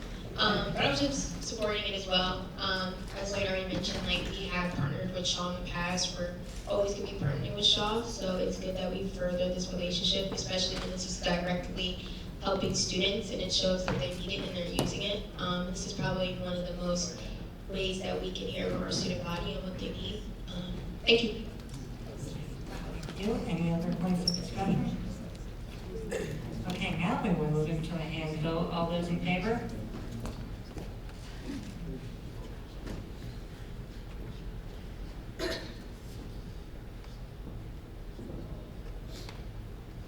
Opposed? Abstentions? The budget amendment is approved 20-0 to 1. Thank you, guys. And for voting item D, I will be handing the chair to Aruna. Hi, everyone. So the next agenda item is an amendment to the undergraduate student government bylaws concerning the accessibility of public documents and communications. So the authors, you guys can take it away. Hi everyone, my name is Olivia. I'm USG's Accessibility Coordinator on the Academic Affairs Committee. So the purpose of this legislation is to ensure that all of the public communications and documents that we're putting out to the student body are accessible. So what that means is we're requiring a certain font size and a certain kind of font to ensure that people who have low vision or people with developmental disabilities or dyslexia can adequately access the information we're providing to the student body. It would also require that the Instagram posts have descriptive caption and that we use alternative text on all of our images. What else? So Angela's gonna give a bit of a testimonial about how easy it was to switch to the accessible formats. Hi, so my name is Angela Monster for the Minutes. I'm the current SOC supervisor for USG. A big thing, part of my mission when entering the SOC was making sure that our minutes are accessible and that we're providing transcriptions when it comes to making sure that we're being held accountable for the things that we say and the things that we pass, so that students have access to what we're actually doing behind the scenes, not behind the scenes, but in our public meetings and just in general. It was a really easy switch. At the beginning of the year, I sent an email to all deputy directors and the directors of USG, just giving a guideline that actually Olivia made for me, just in general for USG to follow. Experienced a little trouble in the beginning about making sure these things are followed. Some things are still not followed in certain areas that I'm not going to get too into. But this is just so that we can secure that USG has to abide by accessibility fonts and other things. Honestly, let me give you a little rundown on how to do it. Control, if you're on Mac, A, and then you select the font and make it at least 12. It's that easy. It's super easy, it's super simple, and it's just a great way for us to provide accessibility to other students on campus, and we appreciate this type of support. I'll just add too, as a committee chair, that this has not been a difficult change to make. The SOC staff so kindly made us all templates that we can use, and there have not been any issues with those. I'd also like to add that in terms of alt text and captioning, as USG, we're supposed to represent the entirety of the student body, and there are several students on campus who use assistive devices such as screen readers that cannot read when certain things are posted, like photos or and it's kind of inequitable to not be providing them the same information that is in a photo on Instagram or something. Yeah, just to add on to that point, our purpose is to serve and represent the student body, and we can't adequately do that if we're not representing students with disabilities. All right, are there any questions? Can't really see, but any points of discussion? Yes.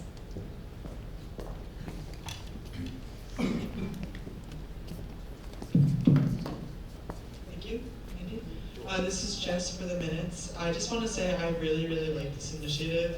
I personally never thought of something like this until I work at the Career Center, and my manager had someone come in to speak to all interns and all staff members about making things accessible, even something like a resume accessible for people to read and see and learn more about. And I feel like this is such an easy fix that a lot of us just don't know how to do or don't think of, even in PowerPoint presentations, regular documents as well, even Excel files. So I just want to thank you for bringing this to the table. Any other points of discussion? Thanks. Hi, Kumar for the Minutes. I just wanted to say thank you guys for writing this, Olivia, Ori, Devin, Angela. I appreciate it. And I've been doing my committee agendas with this format and this hyperlinks, and it just makes everything look super clean. So I definitely think that this is something that we should incorporate. And just, it's little things that we can do that make it easier for some people. Maybe we personally aren't affected by it, or we don't need to look at documents in a certain way, but it helps other people. So we should appreciate that and respect that, and try to do everything that we can to make it happen. So I support this. Any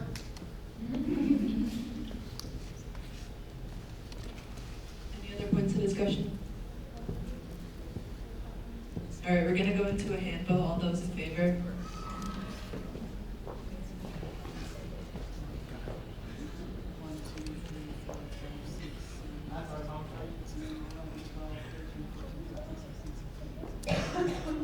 Not that many. I got 21. All those opposed? Any abstentions? Okay. It passes 21 to 0 to 1.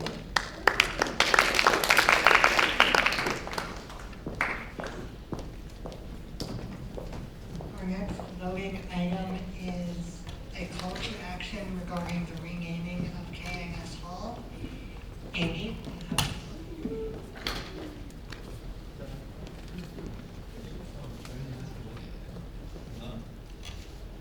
Hello. So this legislation is basically just renaming a building on campus, and inside the building's name, it contains a homophone for a slur, which coincidentally is someone's last name. And I think, yeah. So if you want to see it, you guys can read it up there. But there's a slur on campus, right? And there's this person, and it was on name. The building was named after a person who was the first agriculture president of UConn, and he did a lot of great things. But the reason that we wanted to rename the building isn't so that we're diminishing his accomplishments, but so that we're sort of creating a more, I guess, inclusive or equitable atmosphere at campus. Because a big thing about it is that a lot of times with these building names, like for example, Q, Monteith, and all of them, they're always shortened to the last name, right? They're always shortened to the person's last name and then Hall. It's not like you say the Lawrence T. McHugh Hall every single time you want to go to the Lawrence T. McHugh. So like with this person's name, right? It's just shortened just to the slur and then the Hall right after. And the thing with that is that when you say it out loud, even though it's spelled differently with one letter differently, you can't really tell that they're saying one word versus the other. So it can create a lot of uncomfortable conversations. It can offend people that you don't mean to offend. And I think also a big part of it is that a lot of people don't realize it's a slur in the first place, which is why there also can be some kind of confusion. And the other thing with that, right, is that people will come with the argument that, for example, that we're honoring this person's name to honor the legacy that he did, everything he did at UConn. But a big part of it is that when we're naming these buildings after these old historical figures, they don't actually serve the purpose of honoring the legacy, right? It's like when you see McHugh on your class schedule, like every semester, you're not like, who was Lawrence T. McHugh? What did he do for the university? You're like, oh, where's McHugh, right? And it's like these kind of things where like the functional purpose of the building's name is to tell you their location and not what their legacy is. So in this reason, we should sort of change the name in the sense that we can sort of create, a feeling where we don't have to say someone's slur just to say where we're going. And yeah. Are there any questions? Oh, Angela, go ahead. More of a discussion item, Loki, sorry. Can you put my name down as a sponsor? Great initiative, Andy. Congratulations. Thank you. Thank you. Any other questions or points of discussion? Nina, go ahead.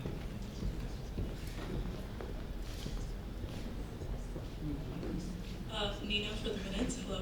I'm all for this. I love this. Do you have any ideas for the new building name? Well, that's the thing, right? I was like, if I put someone's name and the university sounds like, no, it's a bad name, I was kind of like, okay, that's probably the only reason for it to get kind of struck down. One of the things, well, my therefore clause right now is that just rename it to someone that doesn't have any doesn't have any homophones or slur. So that was my thing. But the other thing was that I think that we could also rename it to, I think we can use it as a dual purpose to honor any, significant. Well, I talked to the DEI office today, and they recommended that we could possibly put in a clause where we rename it to someone, a historical indigenous person's name, because we talk a lot about how we're on indigenous land, but we don't actually do anything to sort of support that kind of action and support that kind of thing. And I think that sort of renaming it and then also bringing light to that kind of thing, and also bringing light to how this is a slur in the first place, kind of serves both purposes. But I don't know, I'm kind of afraid of that route because I just don't want it to be, blocked from. I don't know how University Senate works, but I just don't want to block just for no reason, just that we're naming it something that's we're asking for something that's too much. That's why I set the bar very low.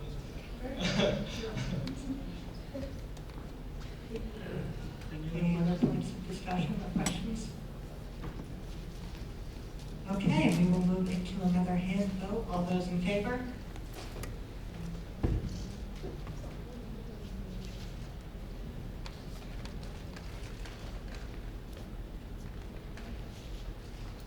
All those opposed? Any abstaining? Congratulations, Andy. This passes 19-1.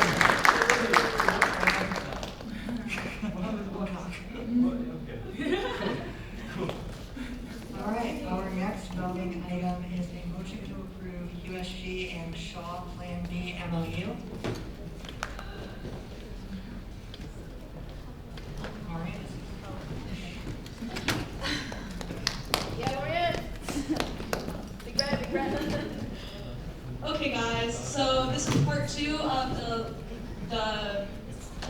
budget amendment that you just made, we have to update the MOU so that our like terms of agreement with Shaw are still being upheld, which is that we're just gonna give them $1,500 more, and anything that they need over that, they're gonna have to pay for themselves or find it from somewhere else. That's like pretty much the only change in the MOU, so, yeah. Any questions? Mackenzie?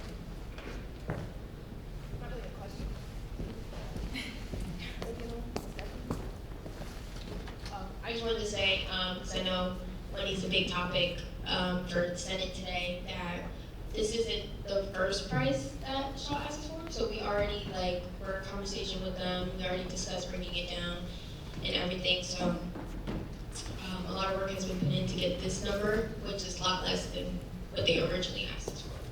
So I feel like that's a good negotiation on our behalf as sources. Preach. And also, you already approved the budget amendment, so please pass this. Any other points of discussion? Nina? I'm gonna be honest, Josh Holman just told me to say this, and I don't really know but it's good. I told Lorraine this earlier. My friend went to Shaw the other day, and she was charged $15 for Plan B, which is we were told that that's supposed to be free. So I was just wondering if you could talk about that. Yes, so that was information I just got today. Obviously that has nothing to do with, well, it kind of has something to do with the MOU because we're giving them money to provide this for free, and they would be in breach of the contract if they were making students pay. So that is news to me as of an hour ago. Okay, Ben. Wait. I didn't know we were talking about the Plan B. What I said is relevant to something else. We will pause that, think about it later.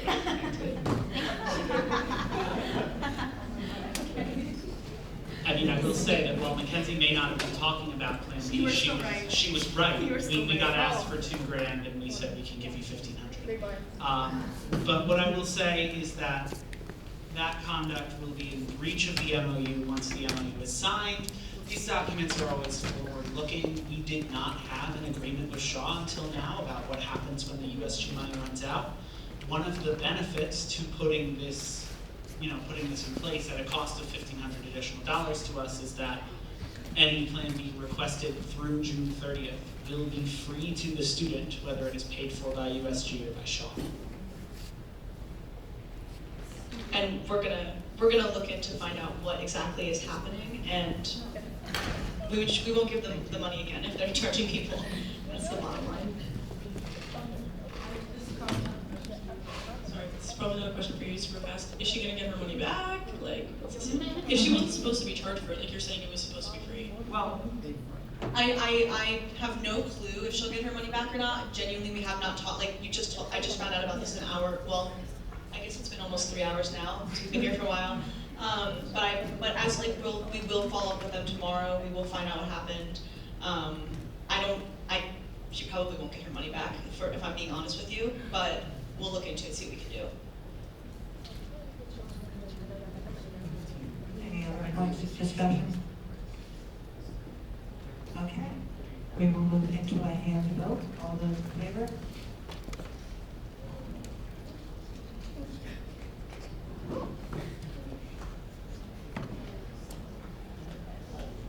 Opposed? Abstentions? This MOU is approved 15-0-1. Thank you. Our next voting item is a USG and Shaw Sexual Health and Wellness Fair MOU. Lorraine? I am done talking after this one, I promise. Okay, so this is an MOU between us and Student Health and Wellness for a collaboration on a sexual health and wellness fair. Committee, we talked about this at committee and came up with the guidelines for what we wanted to do at the event. We were originally asked to make t-shirts and also provide food for the event for the students that are attending. We'll also have our own booth at the event where we'll give out the extra menstrual products from Period Box, if that happens, and have some sort of activities about something related to sexual health to be determined. But this MOU is outlining the money we're planning to spend, which is $900 on food for the event for the student attendees. Again, like I said, and this is something Mackenzie had just said before, they did initially ask us for $3,000, but we decided as a committee that we didn't want to do t-shirts that had the Shaw logo on the front, the USG logo on the back if we were paying for them. And then given the timeline with the very strict constraints that we have going on right now, it didn't really seem feasible to try to come up with another idea, design it, and pass money. So we're not doing that. We're hoping to just provide the food for the event and then be there ourselves. Yeah. Anything you want to add, Ben? No? Okay. Mackenzie?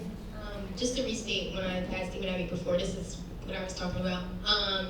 And then just to re-emphasize what Orion just said, this was a committee decision, which I feel like services is doing a great job at. It's really becoming like a whole committee effort. So most of you might know about this beforehand as well. But yeah, just for the minutes, relay the message to this one. Shout out to Student Services. Any other questions or points of discussion? Okay, we will move to another hand vote. All those in favor?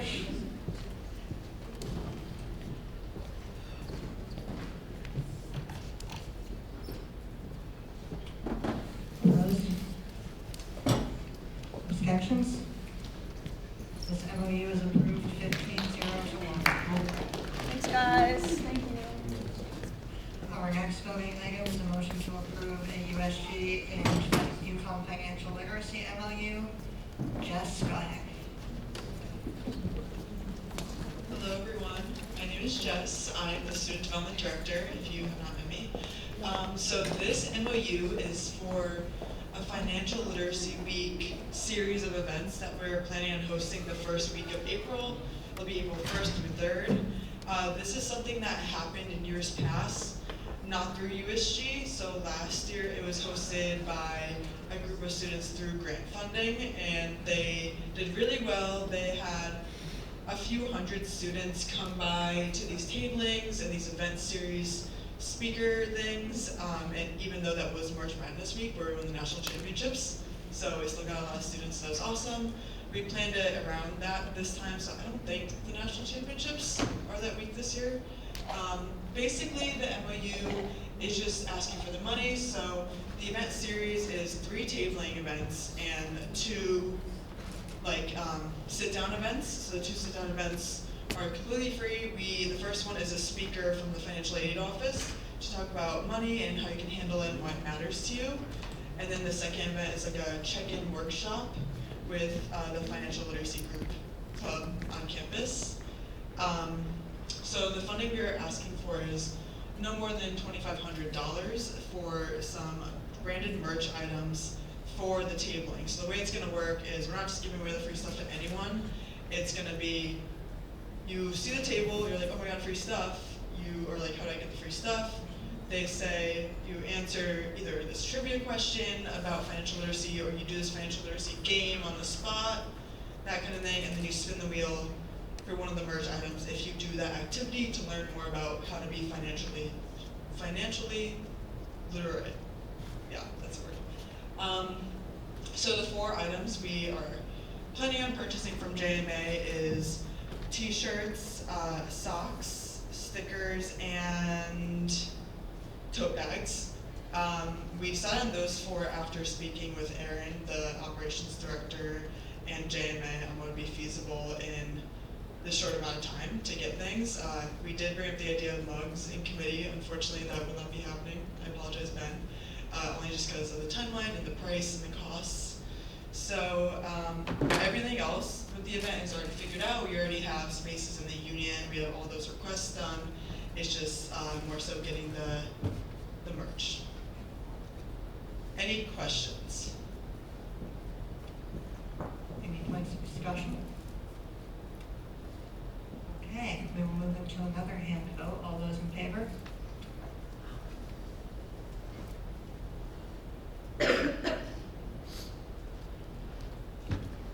Opposed? Any abstentions? That is approved 903. Our next voting item is a motion to approve a USG and UCOM ASAC MOU.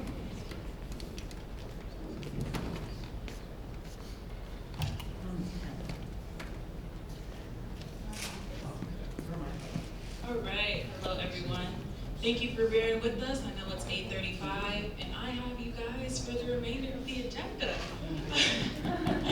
Okay, so this MOU is for ASAC's Heritage Month. As CDO office, like we really work really closely with the cultural centers during their Heritage Months, and we typically help pay for their speakers. So this year they're getting Ava Chin. She's an author. This event is taking place on April 2nd, and we will have USG representatives, myself and my DEI manager introducing Ava Chin, and I'll be doing the welcoming remarks. And then we'll have our senator, who is the ASAC's ex officio. She also sits on my Diversity and Outreach Commission, leading the moderated discussion, and soliciting questions from the audience for the Q&A. Yeah, we're paying $5,000 out of the $10,000 cost, which was what we would have paid for Nia Long for AACC as well. And yes, I believe that's all the occasion I've got. And yeah, that's pretty much it. Any questions? Discussion? All right, all those in favor?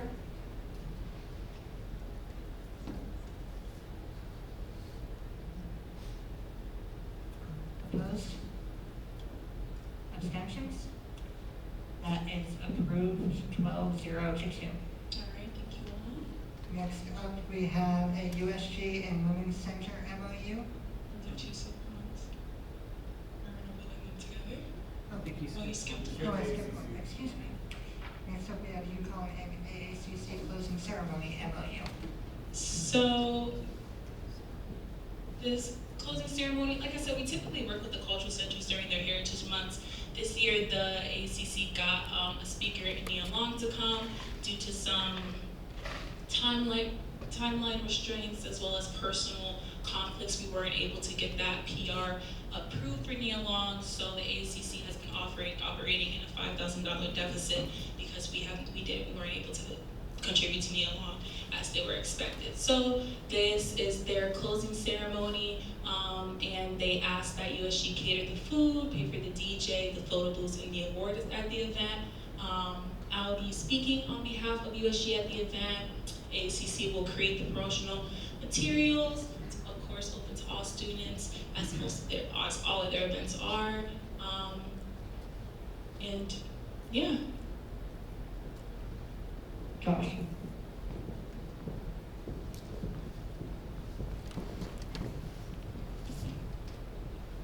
Could you shed more light onto why USG needs to be involved in funding their catering and their entertainment for this event?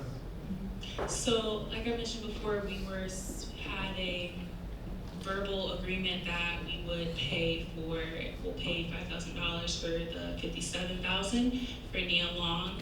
But as I mentioned, that wasn't approved, it didn't go through, and they've been operating on a deficit. And an option that we were told that we could explore was paying for their last 2 events of the semester to offset those costs.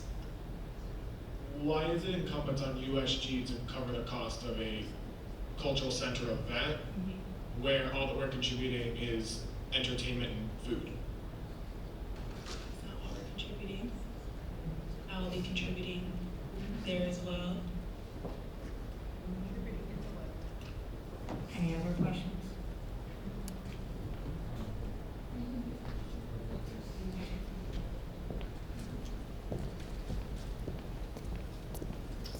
Thank you.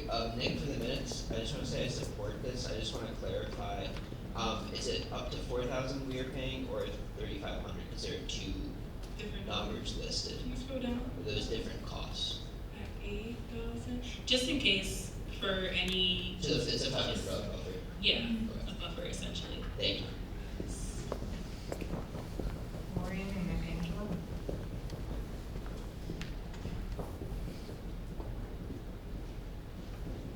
I personally think this is a good idea because, like, USG is designed to support communities that are not being supported on campus. And so if they're operating in a deficit, they wouldn't be able to have these events without our money. Like, that's what we're here for. It's what we're built for, is to support like communities, especially minority communities on campus, we're supposed to be supporting them. So I think this is a good idea. I'll just add on to that. All the MOUs that are listed here today are in support of underrepresented students, whether that be like a closing ceremony, a trip, events. So yeah, that is the point of the Chief Diversity Officers at USG, and that was a lot of the responses that were solicited through the state of diversity and also during our tabling, that they wanted to see USG do some more culturally conscious events as well as support the cultural centers as we can. Hi, Angela, for the minute. I'm sorry. I just wanted to also give my support for this and all MOUs surrounding supporting culture centers. I think it is within USG's mission to support underrepresented communities on campus. I think something also to note is that in conversations between Perlac and myself and a bunch of different culture centers is that they have talked about how they have to sometimes allocate some money to culture programs especially to ensure that underrepresented groups on campus are supported in other ways.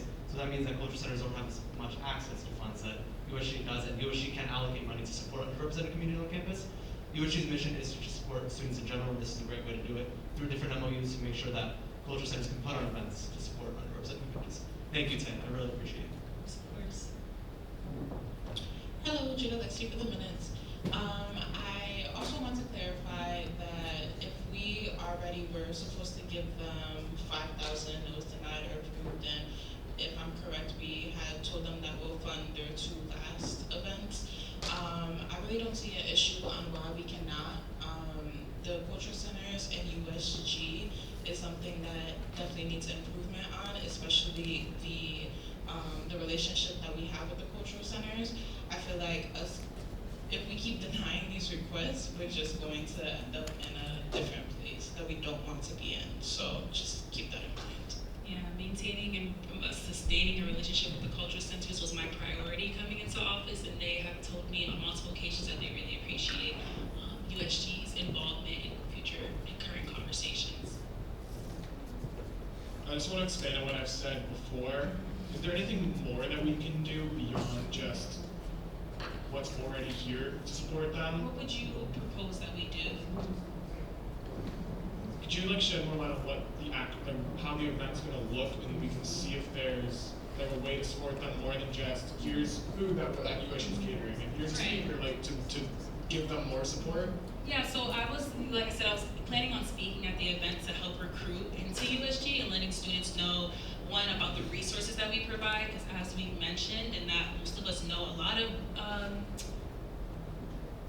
underrepresented student organizations on campus are unaware of the Tier 2 support that they get from USG, so just highlighting that, recruiting, as well as just what we do with USG and how to get involved. Typically what a closing ceremony looks like is, they pay homage to the seniors who are graduating. They typically have student talent there. They bless the food. Not really sure. Can't get the full rundown of the show. But is there anything in specific you would like to see outside of me speaking at the event? Not really. I just want to make sure that if we're entering into an MOU with an organization, that it's not just us giving something to them, whether it's giving them a speaker, giving them food, or giving them something as entertainment, that we're entering into a joint venture and that's going to extend beyond that into a partnership that will extend beyond this MOU and whatever other MOUs we do down the line, and that students within this cultural center and within its constituent that it represents and it supports, that USG can support them, and it's not just that we're doing this one thing. Yeah, right, and this is definitely the step there because we haven't funded anything for the African American Cultural Center as of yet. As well as this is something that would be benefiting a very large group of students, and I think that they would want us to go through this and help support them through this. Of course, like I said, I have multiple conversations with the center directors, and we're moving into looking at some more policy-based activism for the underrepresented students on campus. So this is a conversation we've been having as well. They want to do more than just having speakers come to UConn. They want to do more highlighting the struggles that go on for underrepresented students on campus, as well as highlighting, different developmental opportunities for them here as well. And like I said, extending into policy and making sure that, the school is being equitable for all students. like that we're not collabing with them, we're just supporting them. Just as if any other tier 2 had put in a request, more than likely would have supported their food and event decorating, whatever the case may be. If we want to see more from the AACC or any cultural center, yes, I totally understand as far as that, but how can we see more if we can't even do something as simple as supporting food? Right, and I would just go back on the point of like this not being collaboration. It definitely is, and like the planning of it, especially because it's in its early-ish stages. You know, I have a say on like what things go where, what exactly we should have included on there, what kind of talent we should be seeing, X, Y, and Z. Any other questions? Any other questions? Points of discussion? Okay, we'll move into another hand vote. All those in favor?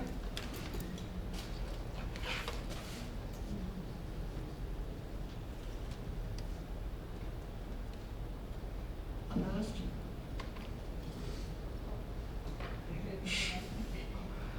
Abstentions? That passes 16-0 to 1. Okay, our next voting item is USG and Women's Center MOU.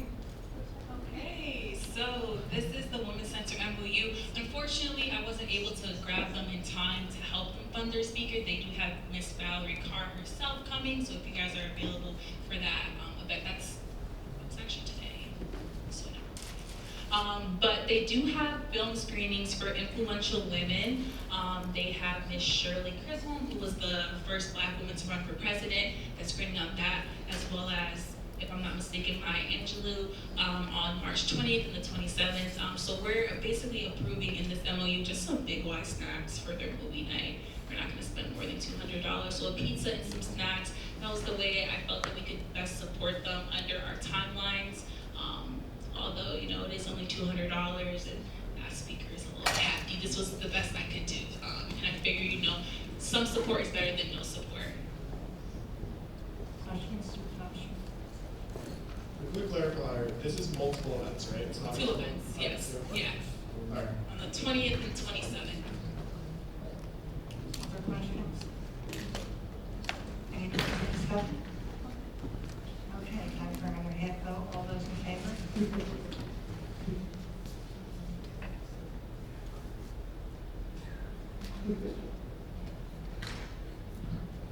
Opposed? Abstentions? MOU is approved 13-0 to 1. All right, y'all, we're gonna do these quick. 2 more to go. 3 more.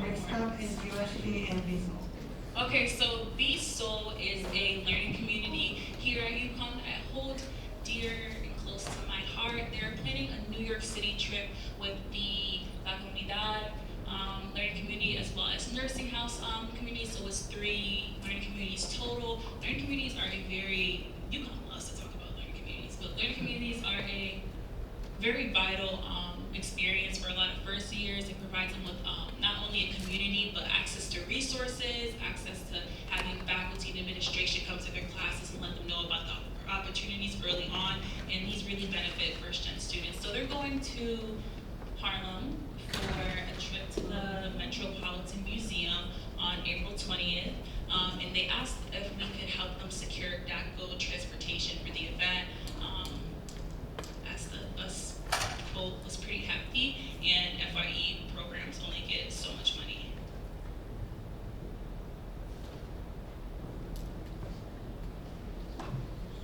Questions?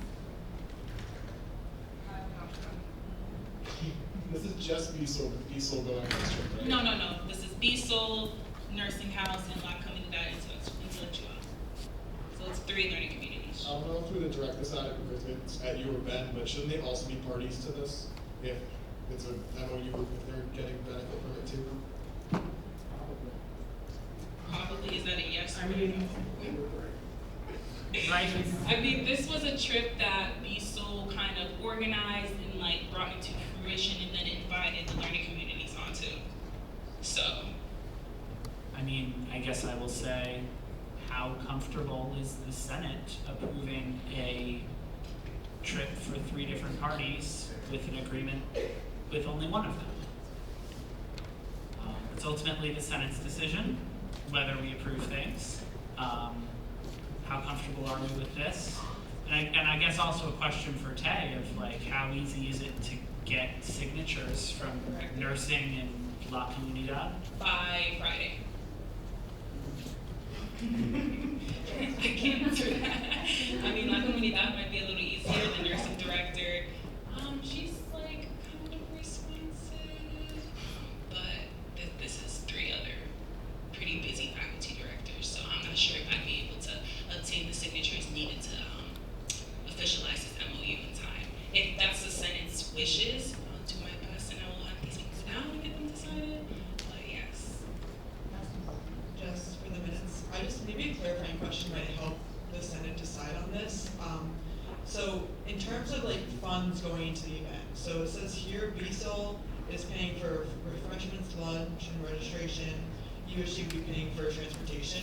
Would there be any other costs that the other parties not listed are paying, or would it just be like those 2? It's just us 2, so BSOL will be paying for like the registration of the students as well as the tour guide. And then we'll be paying for the buses. And no, to my understanding, nursing and La Comunidad aren't paying for anything. Another question that may help the Senate decide. Tay, I know we've discussed the existence of a committee or board or something that takes in all the applications and decides who gets to go. Yeah. Who picks the other members on that? Is it just BSOL, or are the other LCs also involved with picking the members of that committee? Yeah, so that would be a decision made by the directors of the LC as well as me. I'd sit on the selection panel. All 3? All 3 directors. Angela? I just want to thank you again for another amazing initiative that you're trying to put out. I want to just note again that this is to support underrepresented communities and the other underrepresented communities on campus. Again, USG's goal is to help students in general, so I think that does actually give me my support. And Josh? Nick for the minutes. Again, I support this. I just want to, my question would be, because we only are entering into MOU with one of these organizations, could we be held liable for more than 5,000 if, like, could one of the other organizations come back and be like, we didn't enter into an MOU with you? Like, could we end up having to pay more? Only if we do an MOU with that other body too. So if we. Like, no unless we vote otherwise. Can you clarify that? Actually, on this timeline, I can just say firmly no. No. No, the answer is no. Thank you. Josh? If the selection committee requires faculty directors to be involved in choosing who's going on the trip, I'm going to move to amend the document so that the directors of those LCs and these LCs are parties to this MOU. Is there a second on that motion? No, I wasn't saying no, I want to comment on that motion. Amog, are you a second? Yeah. Okay, there's been a motion made by Josh and seconded by Amog. Josh, would you please restate the motion? I'm gonna do some drafting. The motion is to amend this MOU so that under the parties, it lists out all of the LCs involved, and as required signers, it lists the directors of all 3 LCs. We are now only in discussion on the motion to amend. Are there any questions or points of discussion? Devin, go ahead. Nursing council. I just wanted to, Angela, sorry, excuse me. I just wanted to say that if this motion is approved, there's a slight chance that this MOU is delayed in passing and then having to get those directors to sign it. It just causes more hassle, especially given the Saturday deadline to submit everything for PRs. Friday. I lied. Friday. They're not working on Saturdays. So Friday to get this submitted possibly.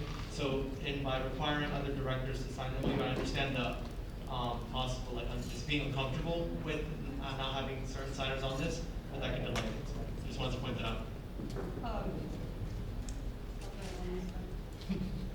Yeah, just I guess to follow up on what Angela said, if we do vote to go with what Josh says, then this could very well not pass due to a technicality, and I just don't really think that's fair. I think the Senate has enough to make a decision now.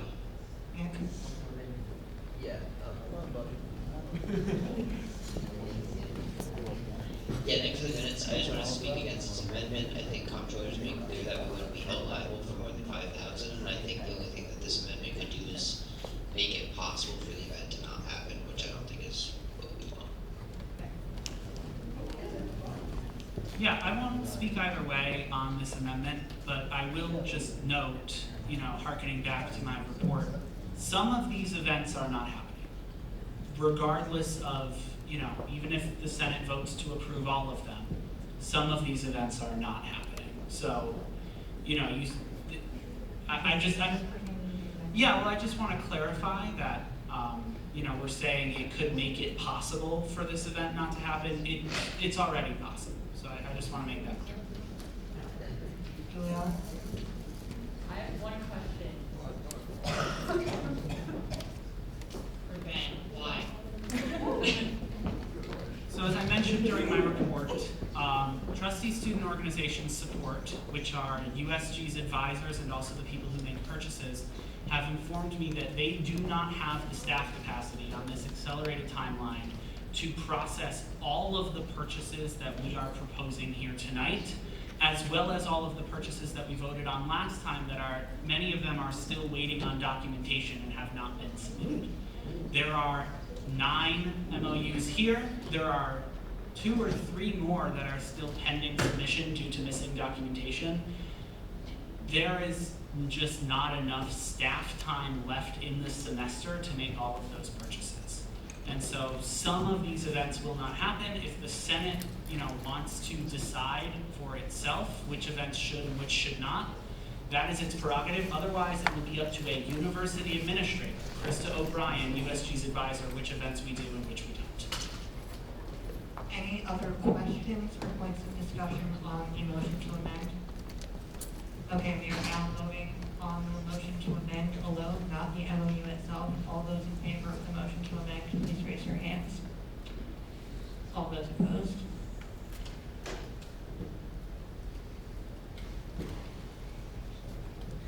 All abstaining? The motion to amend fails 1-8 to 1. Okay, any questions or points of discussion on the MOU itself? Okay, now we will move into a hand vote on the MOU. All those in favor?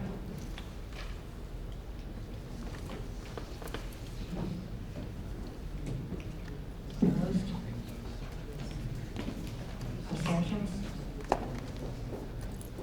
The MOU is approved 10-1 to 2.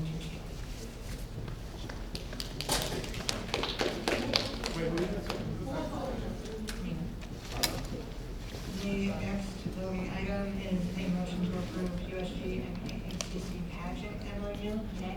Okay, so going back to I wish these were back to back, but no worries.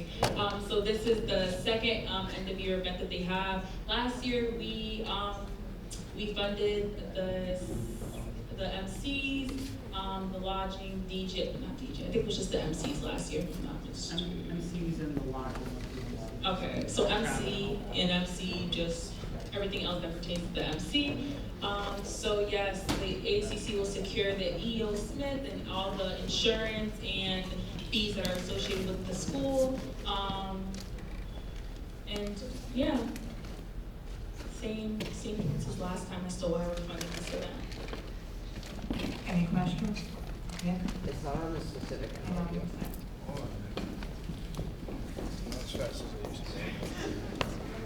Nick, for the minutes, it's not on the specific MOU, I support this, but for the comptroller, would directors be able to decide, like, if there are certain events that won't be able to happen because of staff? Like, could directors decide which events happen and which don't? Like, which ones are funded and which aren't? Or is that going to be fully up to the staff? I can provide some guidance if the Senate tells me how to prioritize things. But quite frankly, I don't think it is, while technically I have the power, I don't really think it's my place to say that one event is more important than the other. And so barring any sort of guidance from the Senate on which events are more important than others, it will be entirely based on Krista O'Brien and her staff capacity.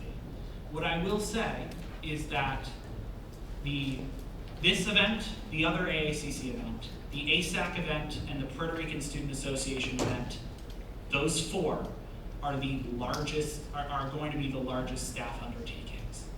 And knocking out one or two of those likely solves the problem. Does that, or choosing how to prioritize one or two of those likely addresses the lion's share of this issue. Does that answer your question? Yes. Okay.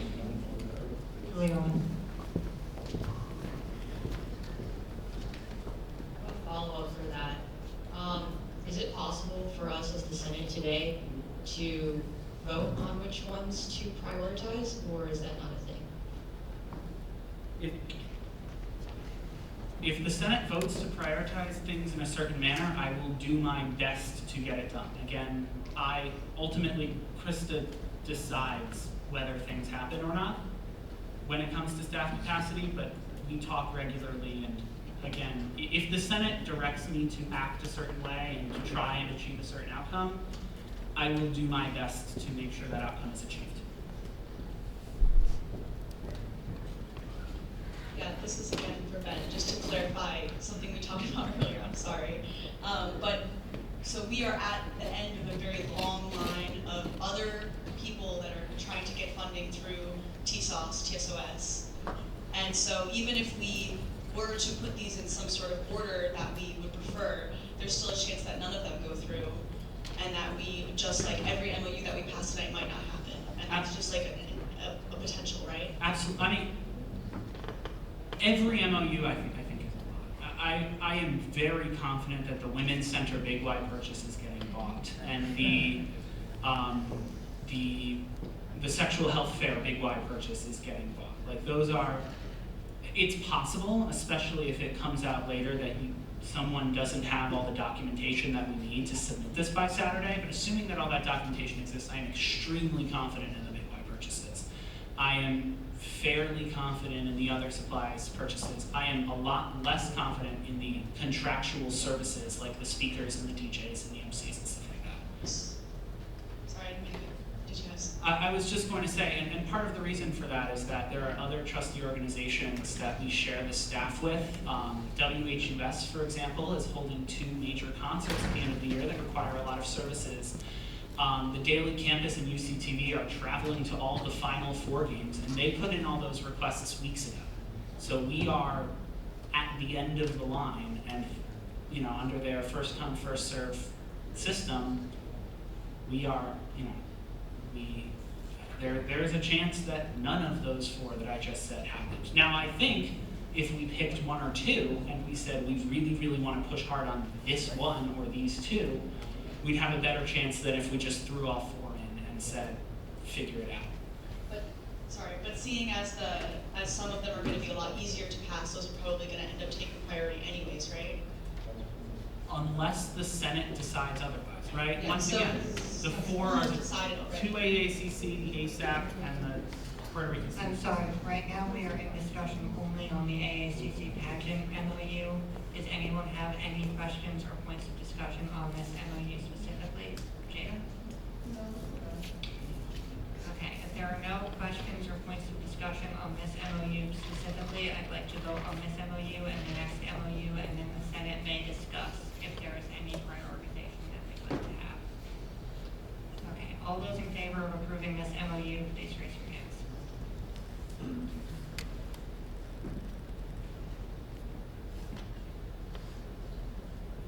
Opposed?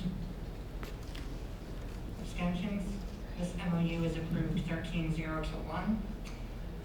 Our final MOU to vote on is USG and Puerto Rican Students Association. Okay.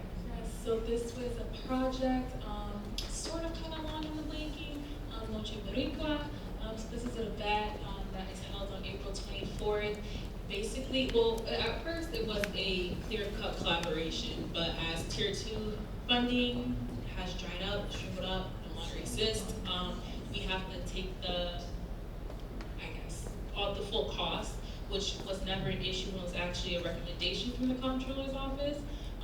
So making it easier reducing the stress on his staff. if it's just coming out of the Office of Diversity's budget. As I mentioned at the beginning of Senate, a clear consensus amongst the senators as well as just students was that they want to see USG highlighting more cultures on campus and doing more culturally conscious events. But we know that our turnout alone is not the greatest. So I think this is a great way to follow through on that ask and also not completely waste our money, considering we'll be doing this with a student organization that already has a relationship with the student body and their constituents. Are there any questions? Any points of discussion? Okay, we will move into another hand vote. All those in favor?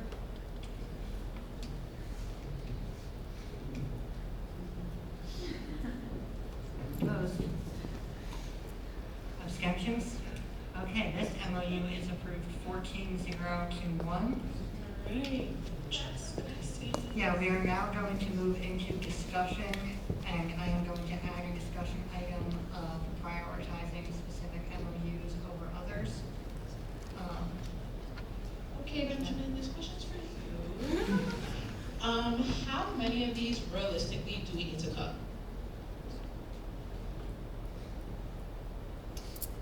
I would say, thinking about the 4 that are a lot of work, which are the AACC, the other AACC, the ASAP, and the Puerto Rican Student Association. Those are all the ones with contractual services, multiple purchases, travel, lots and lots of stuff going on.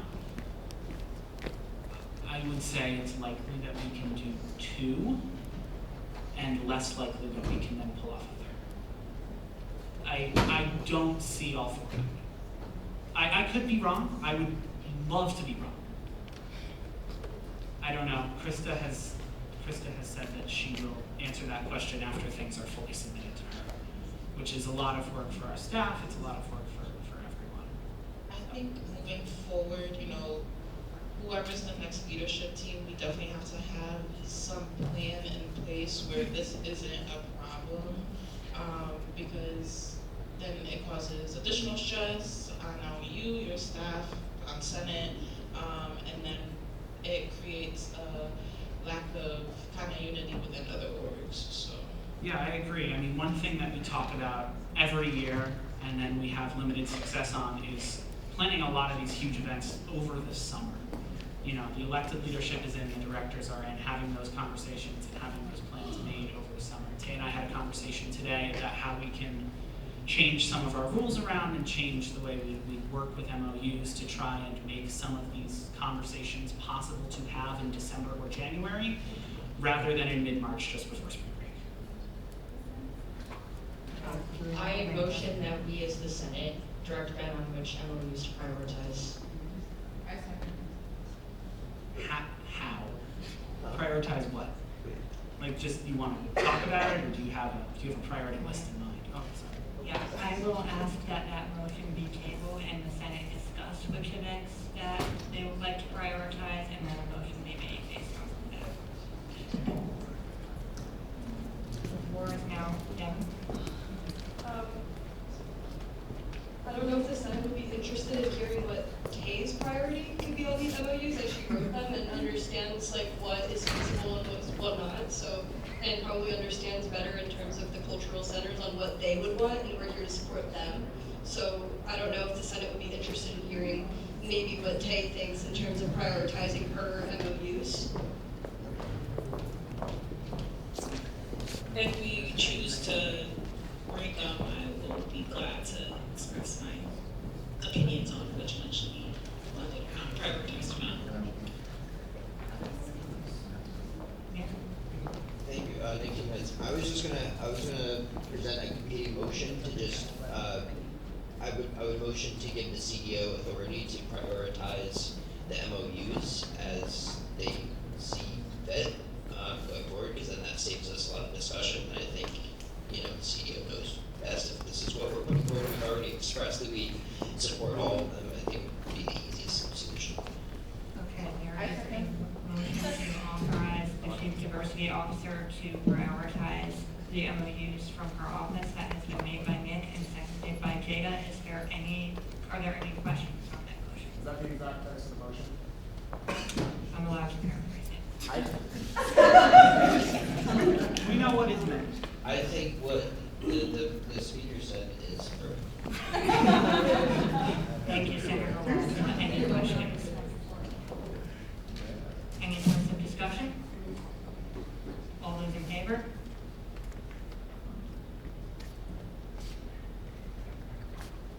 Opposed? Any abstentions? The motion is agreed to 11-0-1. That is the end of our voting and discussion items. For announcements, we have already done our senators of the month. We have our Senate and caucus days linked here. Remember to vote. Voting is open until noon tomorrow. And I'm sorry, Josh, I will call to close at 11:00.